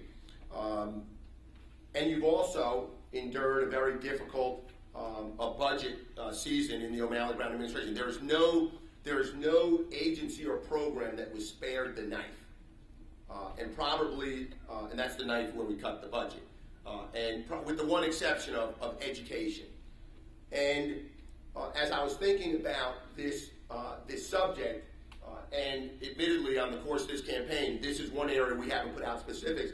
I've thought about a few things. One is what we've done in other areas to help build capacity, where the state is really no longer in the position to really fund individual organizations and businesses the way that we used to. We've asked industries to come together in consortiums. And I don't know how many of you are familiar with our EARN legislation that we passed 2 years ago. And EARN, we recognize that we have fewer business development programs and workforce development programs through DLLR and DBED. So with EARN, what we've asked the industry to do is come together as different industries, identify your common needs, your common needs, and find partners in either higher ed or in the community, and we're willing to fund it. So we can no longer fund 1, 2, 3 companies, but if you come together as an industry and you find partnerships, you're good at doing that, then that's where we're better able to fund. Another thought I had, I think about the work that we do to expand opportunities for small, minority, and women-owned businesses, and in capacity building, because we have a lot of great women-owned businesses and minority African-American-owned businesses in our economy, but not all of them have the capacity to compete for the contracts that we put out to bid. So we have something we call MBE University, and we bring them together just like you're here today. We bring our program managers and our procurement managers, and we do networking and capacity building. I think that's something we ought to look to in the CDC industry. And finally, I think we ought to look at a concept that we do again in economic development, an incubator concept, where we can partner, maybe provide some back office support to CDCs, provide that networking, bring together best practices. Those are some of the ideas that I've had in terms of how to help you build capacity. Because I can't stand here today and promise you that we can increase funding because the budget outlook still is precarious. Thank you very much. You now have 3 minutes for closing remarks. Well, thank you very much again for giving me an opportunity. I doubt I'll use the full 3 minutes. I did want to share again a little bit about who I am and what motivates me to do what I do. 30 years ago, I received a commission as a second lieutenant in the United States Army. And I served with some very patriotic men and women from all four corners of this country, some from urban centers just like Baltimore City, some from rural communities like we enjoy here in Maryland as well, different faiths and ethnicities and nationalities and backgrounds and talents and skills, but we were connected by a common bond, and that was our profound love for America. We were soldiers. We were proud to serve. We did all sorts of things, flying helicopters, that's what I did, drove trucks. We were mechanics and medics and cooks and clerks, but we were connected by that common bond. 19 years after I got my commission, I got a set of orders that would take me to Iraq. A little bit older, I was 43. I had 2 children, a 9-year-old daughter, Rebecca, 3-year-old son, Jonathan. He was about 2 weeks shy of his 4th birthday.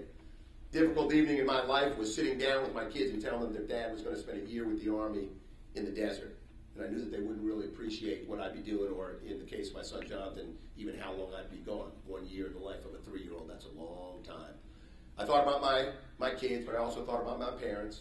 And I've already shared with you a little bit about my father. You know, they're new Americans. They're immigrants. They came for a better way of life and to make a contribution to the greatness that is America. This country was good to my family, so I knew what my responsibility was. So I went to Iraq and I came back, and people asked me, what lessons did you learn? I learned a lot of lessons about myself, about people, about communities. One that sticks with me is that what I experienced, and you probably have had a similar experience in your travels, no matter where you find people, you know, whether in Baltimore or in Fallujah, you know, anywhere here in Howard County, around the state, around the world, people want the same things for themselves and their family. Opportunities made possible by a good education. We all want to raise our family in a safe neighborhood, great schools, clean environment, access to quality medical care. And no matter where you find people, we all want to live in a society that is just, with a justice system that is fair. And that's true the world over. And that is why I'm so proud to have had the opportunity to serve with you and to serve you over the last 8 years, because that's what we fight for each and every day. It's a great state, but it's not perfect. We've got a lot of work left to do. And I'm relying on you to help get that work done. The work that you do in communities, delivering affordable housing, delivering social services, strengthening communities, strengthening families, it takes each and every one of us. I will never stand in front of you and harp on the things that aren't working well, okay, and suggest that you're not doing your job. You are doing your job. Your job is not complete, nor is mine. I look forward over the course of the next 4 years, if I have the opportunity to serve as your lieutenant governor, to build on the things that are working well, to come clean when they're not and admit that they're not, but agree that together we can build a better Maryland for more Marylanders. Public service announcement, I know my time is up. Public service announcement, you already know, but it's our responsibility to tell friends, families, co-workers, and neighbors, June 24th is Election Day. God bless each and every one of you.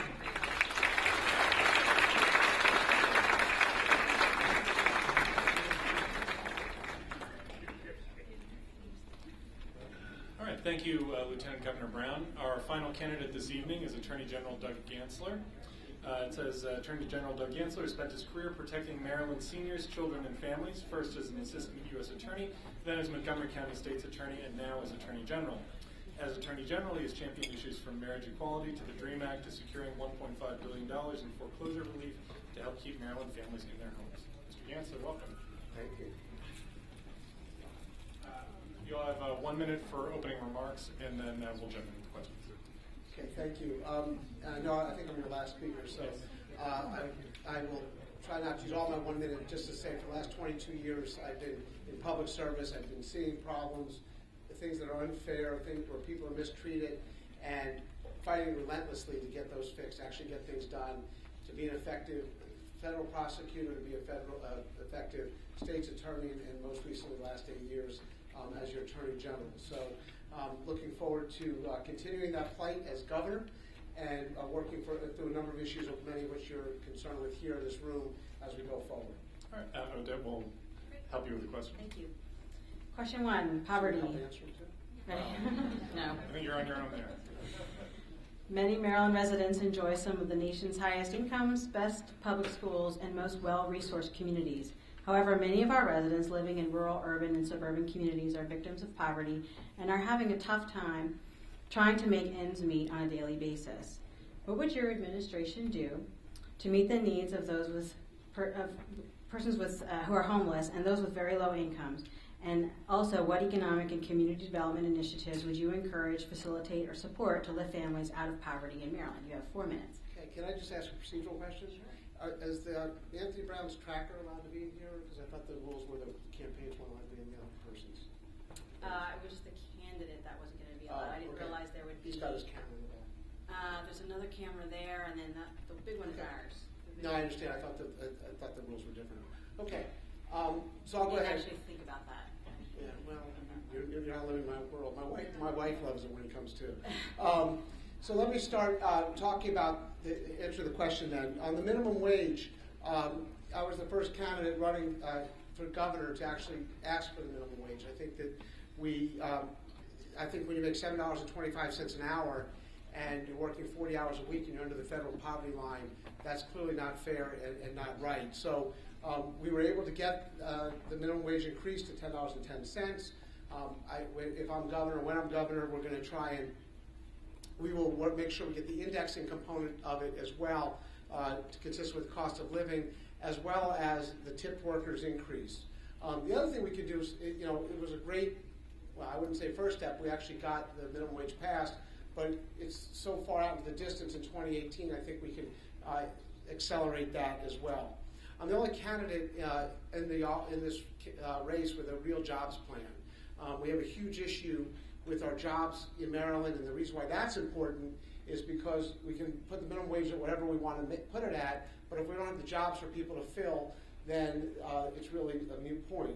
And so what we need to do is look at where we are. We have to recognize we have a problem. We recognize that we're 49th in the country in personal income growth.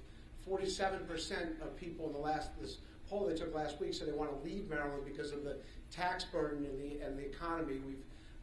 We've lost over 7,000 small businesses in the last 8 years. We have 76% more unemployed than we had 8 years ago. Baltimore City, 46% of the males don't have work. So we have a real issue. And so we have a number of proposals that we put forward.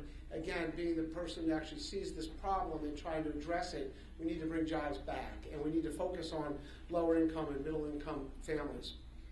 With two of the proposals we've talked about, one is Maryland Works, which is something they did in Georgia, which gives thousands of unemployed people jobs by having on-job training while collecting unemployment insurance. So while you're on unemployment insurance, you can get trained and you can then get hired by that company after you've been trained. And then my lieutenant governor candidate, Jolene Ivey, was one of the chief sponsors for the Earn Sick and Safe Leave, which allows people to take time off to take care of their families and their children and not lose their jobs, and we'll be getting that done as well. In terms of education, I'll talk about that later, I guess, as well. I was the first candidate to suggest that we take pre-K, move it from half day to full day. I thought I might eventually want to do it for everybody. That we want to start, though, with addressing the fact that we have the second worst minority achievement gap and rural achievement gap in the country. So we want to start with the people that are 300% above the poverty line and below to actually address the issue, and then ultimately go toward full day for everybody, voluntarily full day for everybody. Of course, we can't afford to do that right away. And then finally, the Affordable Care Act is we have hundreds of thousands of people in Maryland that don't have health insurance, that you can't do any of these things when we talk about unless you're healthy. We've squandered over $200 million in that effort without transparency. And I went to the Supreme Court of the United States to uphold the Affordable Care Act as the lead plaintiff state there. I ran President Obama's campaign along with Elijah Cummings here in Maryland, and to have a recognition that we were the only country in the civilized world that didn't see health care as a right and provide access to all our citizens, I thought was the wrong thing. So now we have to actually make it a reality and deliver on the promise of the Affordable Care Act so that people can actually get health care and not have to stand in line for 5 and 6 hours and have their car towed. and then be funneled off to Care First in order to get their health care. So we need to worry about that as well, because medical bills are the highest cause of personal bankruptcy. Thank you. Thank you. Next question, affordable housing. Recent trends show that in Maryland, the availability of housing for low-income families has decreased significantly. Moreover, the availability of affordable housing in areas of opportunity is also lacking.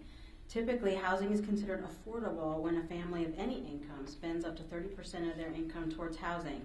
In Maryland, 25% of all renter households pay 50% or more towards housing. What would your administration plan to do, administratively and through or supporting legislation, to ensure all Marylanders are able to have stable, affordable housing throughout the state? You have 4 minutes. Thank you. Nobody who's running for governor has done more in Maryland for affordable housing, I would submit, than we have. I was elected by my other 49 attorneys general throughout the country to be the president of the National Association of Attorneys General, and we had a problem. People were being thrown out of their homes by robo-signing documents, by predatory lending, and we went to the 5 major banks, Bank of America, JP Morgan, Citi, GMAC Alley, and Wells Fargo, and hammered out an agreement. And when I say we, I actually did that. I actually got rolled up my sleeves. I went to meet with the CEO of Bank of America in Charlotte. I was in Chicago with Sean Donovan, the head of HUD, and getting this worked out so that we could get money into Maryland and into our housing market. So we have been able to, at this moment, we've got $1.5 billion plus directly into Maryland to help tens of thousands of families stay in their homes. And there's, in the future, this won't be able to happen again because we have 42 pages of new servicing standards that will help other people be able to stay in their homes as we go forward. We will be able to, and so that's an understanding of the issue and what we need to do and continue to do. One of the things there, by the way, we were supposed to get $962 million originally. We ended up getting the $1.5 billion because I actually went to community centers, went to rec centers, went to church and made sure people knew about this, people that could avail themselves of this funding were able to do so. We also need to fight for federal funding. We need to fight for home and community development block grants. We have to work with our federal partners. I think we don't take advantage of the federal government being here and our federal partners enough, and we should do that as we go forward. We should support the HOME Act. I started the first civil rights division in the state's history, the Office of the Attorney General. I view the people being turned away because of the source of their income as a civil rights problem, and we need to be able to address that legislatively. Reentry is a huge issue in our state. My opponents just started talking about it. I've been talking about it for a year, and we have 23,000 plus people behind bars. We have 144,000 people in our system, and we spend $1.3 billion on it. And you need to have, and 46% of the people that come out of jail go back in within 3 years. They need 3 things. They need a place to live, somebody who cares about them, and a job. So obviously affordable housing is part of that, that calculus. We need to boost funding for rental housing works. We need to promote community land trust to promote affordable housing in neighborhoods. We only have 5 in Maryland, 4 of which are in Baltimore. And we need to use Medicaid dollars to create supportive housing like they did in New York City or New York State, where they've got $86 million so far by using seeking waivers from the federal government to use these dollars to help people with chronic diseases and drug addictions and actually work on the affordable housing issue. I mean, we don't really spend a lot of time on it in terms of affordable housing. One of the things I mentioned for those of you in Prince George's County, if we do get the FBI there, we need to make sure that it's not just an enclave with people coming to work in Prince George's County then going home, but that we also build around it, that we have jobs around it, that we have affordable housing around it, so people can actually live where they're going to work. Also in Prince George's County, we need to focus on transit-oriented development, including affordable housing around the 15 subway stops that are woefully underdeveloped at this point. Thank you. Question 3, neighborhood revitalization. Maryland includes a variety of diverse neighborhoods and communities, including rural towns, inner-ring suburbs, and core urban areas in need of revitalization. Common issues include large concentrations of vacant and abandoned properties, underutilized commercial districts, declining housing stock, and a high number of foreclosures. What are your strategies for addressing the various revitalization needs of Maryland communities so that every Maryland neighborhood can thrive? How would you address a lack of goods and services in declining neighborhoods such as food deserts and lack of transportation? You have 4 minutes. I love these questions, and you have 4 minutes to solve the problems of the world. When I announced I was running for governor, I went to 17 jurisdictions. One of my opponents went to 3. Montgomery County, Prince George's, and Baltimore. And while I work in Baltimore every day, I love the city and see the needs of Baltimore, I think we have a whole state. When you're going to be the Attorney General of the state or you're the governor of the state, I think you're signing up to be the governor of the whole state. So, when we did it in 17 different jurisdictions. But when we did come to Baltimore, instead of going downtown into the harbor, we actually went to the neighborhoods because the neighborhoods need a new governor, not downtown as much. And so we went to Reservoir Hill. And many of you we've worked with during this housing situation. We've given money, $62 million, to different organizations in terms of neighborhood stabilization and revitalization. As a matter of fact, one of the places, St. Ambrose, was one of the places we went to announce that we had this deal in the first place.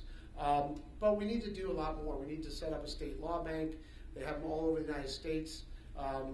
State land bank. They have them all over the United States. We don't have them in Maryland, and we should. That'll help community associations to buy the land, the vacant land, and use for affordable housing through trust. We need to buy up the vacant and blighted properties to revitalize neighborhoods. So I also think we should look at it more of a statewide approach. We can create a market maker division in DHCD to look at areas throughout the state to be transformed instead of by project, actually look for neighborhoods. A good example of the neighborhood that's happening now is Greenmount, which is a neighborhood near Penn Station in Baltimore. And it's looking at the whole neighborhood, how we're going to revitalize that neighborhood instead of a house or a particular project, which will then be able to expand out to the next neighborhood. We should support increased funding for community legacy. The other two, a different area, and I don't really know how to do this. I don't know how to do a lot of this stuff. That's why we have you in the room when we're governor, and I'll talk about that, I think, in the next question, to get the smartest and best and brightest people in the room and figure these issues out. But one of the things we definitely need to do is to work on intergenerational community projects. So if you have a neighborhood, to be able to have the senior center there and to have rec centers that actually are operable.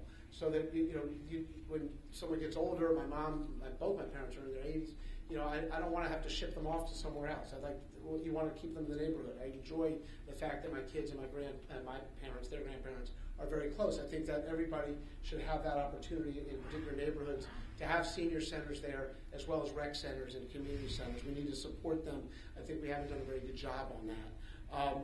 And then mass transit. You need to be able to have jobs be accessible to the people in the neighborhoods, whether it's through the Purple Line, whether it's through already existing mass transit, whether it's through high-speed rail from Baltimore to D.C. and back, which I think is crucial to Baltimore City and to the area in terms of alleviating the fact that we have the worst traffic congestion in the country. I think transit has got to be part of that discussion as well, including buses and light rail. Great, thank you. Last question, organizational capacity. Maryland's nonprofit community development organizations and community action agencies work tirelessly to revitalize neighborhoods and improve the quality of life for all families. It is clear that without this important industry, Maryland would not be able to achieve its community development goals and serve the most in need. Moreover, these organizations have significant economic and social impact. Yet many of them struggle each day without adequate funding to fulfill their missions and make sure they are meeting the needs of those whom they serve. What would your administration do to strengthen and enhance this important industry? And you have 3 minutes. Well, I think we have 30,000 nonprofits in Maryland approximately, and they're set up exactly for what they're supposed to do. They're nonprofits. They're not going to make money. They're actually there to help people. And there's an expertise and a knowledge within each of those nonprofits, depending on a particular area, which needs to be tapped by state government. If you just rely on the bureaucrats to get things done, things won't get done. You have to partner with the nonprofits. I started my own nonprofit called Charm City Youth Lacrosse in Baltimore City. I saw a problem, I saw a need, not just because it's a sport I love. I'm actually playing tonight at 9:15. If anybody's looking for something to do, come on by. It's a bunch of old men out there running around. But we started this league because in Maryland, which is the epicenter of lacrosse, all these kids are getting college scholarships all over the country, in Maryland and Long Island, and we didn't have anything here for Baltimore City. So I started it. And I see the demands and the difficulties of doing it. We now have over 400 kids. We have boys and girls. We've expanded not just from Carroll Park, but we're at Patterson Park, and I go every Saturday when I can, which is almost every Saturday, to participate, and my children go as well. And so, but nobody else was going to do that. The state wasn't going to start Charm City Youth Lacrosse. The state can have, you can push for legislation, you can push for more money, but to actually get things done, you need the help of nonprofits. So I will continue, as I have during my 22 years in public service, to work closely with nonprofits and making sure that we move the state in the direction we want to go. Because look, you get into government to give voice to the voiceless. That's why we're supposed to be in it. That's why we are in it. And I have a passion for that. That's my currency. It's a moral currency where I want to help people that need help. And both state government should do that, but so should nonprofits. And so we need to make sure that we have access and that it doesn't take 5,000 people to get through to actually have a conversation to get something done. If you see a problem, the people that have the expertise should get together and help address that problem. So, we did that with many of you in terms of the agreement that we were talking about, the foreclosure settlement, but we've worked with nonprofits in so many different areas, particularly through our consumer protection division. The reason why we've been able to get more than $2 billion back to the citizens of Maryland since I've been Attorney General, in large measure, has been working with so many of the nonprofits in the state. So I look forward to continuing to do that, to be a catalyst for community change with nonprofits and government working together. Thank you. Now you'll have 3 minutes for closing remarks. This is an interesting election coming up because a lot of people, no one knows about it. Is the problem. I can literally walk out in front of this building and ask the first 20 people when the primary is, and nobody will know the answer to that question. And yet it's absolutely critical. I mean, it's on one side you have the special interests. If you look at just the campaign finances, there's one company called Walnut that gave my opponent $62,000 because they're in the middle of some project called Westphalia, so they just keep giving them money. In the healthcare industry, gave them almost $500,000. They hired a healthcare lobbyist to raise money from the healthcare industry while he was supposed to be, clearly wasn't, running the Affordable Care Act rollout. So it's special interests versus the people of Maryland. And in all my elections, I've been up against the special interests, so it's nothing new. But the flip side of it is you don't owe anybody anything when you get there. So you can actually see the problem, work with the people that know how to fix it, and get things done and fix those problems. And I've been doing that, and we'll have the Preakness this weekend. That's something we don't talk about a lot, but they were trying to steal it. The company that owned it, the Pimlico went bankrupt. They thought the Preakness was an asset. We worked for a year and a half in bankruptcy court to make sure that those of you who are going to Preakness this weekend will be able to do so. And the status quo, 40 straight taxes. The idea of balancing our economic future on the back of more taxes and more casinos, as opposed to actually bringing jobs back here and finding ways to get people that are in jail jobs. Finding ways to get, we have a program we're talking about for a year about taking kids when they're 16, voluntarily they can go do career and vocational apprenticeships so that when they're 18 they get out of high school or finish their education, they have a degree plus a certification for work. It takes 10,000 hours to become an electrician. You should be able to do your math and your English in the morning and do your vocational apprenticeship in the afternoon if you so choose so that you can get a job when you're done. The school system, our school situation is unbelievable. There'll be people, I'm sure they did today, that stood in front of you and said, we're the number one schools in the country. If you go to Baltimore City Public School or Prince George's County Public School, and you think that's the number one school in the country, you should vote for the other guy and get all your friends to. But we really need, this is a civil rights issue, and we need to make sure that everybody, regardless of what they look like, regardless of what zip code they happen to live in, has access to a top quality of education. Because then you don't have to worry about affordable housing because you can get a job and afford any housing you want. And so we need to make sure that we start with our education process. I'm the only one in this race that really has a comprehensive plan for job growth for the middle and low income families, working families in this state. I'm excited about it. There are different people have different motivations for why they run for office. Some have ambition without a purpose. I have a purpose, and my purpose is to help people, like I've been doing for the last 22 years, effectively see a problem and fix it. And I'm supposed to stop, and she's nice enough to says please on it. So stop, please, for those of you who didn't see it. But anyway, thank you all for doing this. I know it's been a long day, and you've been in here listening to a lot of hot air from a lot of people in politics, but I do appreciate the opportunity. Thank you. All right. Thank you, Mr. Gansler.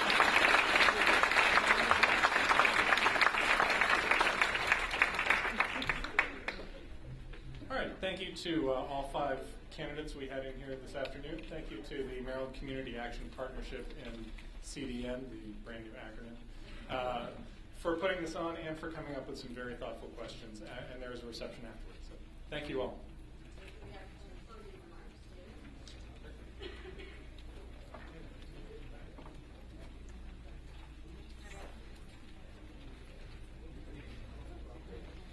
Good afternoon, everyone. Thanks for sticking around. We really appreciate your willingness to invest your time this afternoon. My name is David Bowers. I'm a Vice President and Mid-Atlantic Market Leader for Enterprise Community Partners. We at Enterprise are extremely proud and honored to be able to be the lead financial sponsor for today's forum that took place. As we heard today from all the candidates, it was great to hear a real discussion about some issues that are obviously important for those of us who are in the room, and important and critical for the residents of the state of Maryland. So as a reminder, as it relates to that, this event was videotaped. And for those of you all who registered for the event, you will receive an email link to the website once that video is available. We very strongly encourage you to share that link with your family, your friends, your colleagues, so we can help get out the information. As you all know, we don't endorse, but this is designed to help educate, and we want to make sure the education about what people said here today goes beyond the walls of this room. So please share that link when it becomes available through your networks. I want to say a special word of thanks to the host committee for putting on this event, and an extremely important special thanks to Michael Young and everyone from the Maryland Community Action Partnership for allowing us the opportunity to participate in this important event. So can we give Michael and MCAP a hand, please?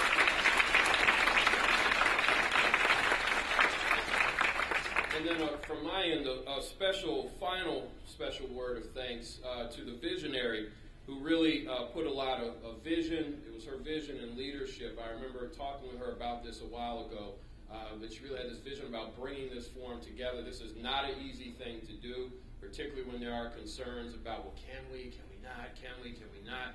And so you not only need the vision to think of something like this, but the dedication to pull it through. So if we can give a great big round of applause to Odette Ramos, the Executive Director of the Community Development Network of Maryland, for helping to bring all this together. We definitely encourage all of you to stay for the reception, to mingle and network and get to know each other. So now it's my honor finally to introduce and invite Beta Dayoff, who's the Legislative Chair for MCAP, up to the stage.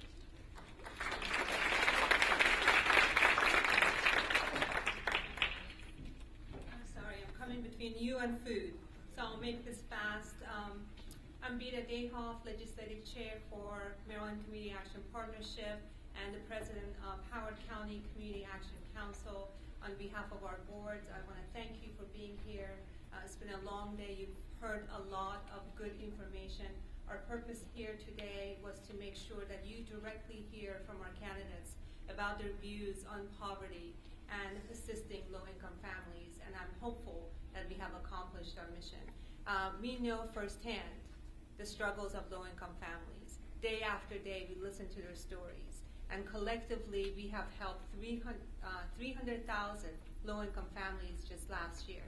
56,000 of them children, 30,000 of them disabled, 40,000 of them senior citizens. So we have our finger on the pulse of our families' struggles, and we really need to advocate hard on their behalf, and we are hopeful that our candidates and whoever is selected as our governor is going to continue to be our friend and partner in our fight against poverty. Thank you very much.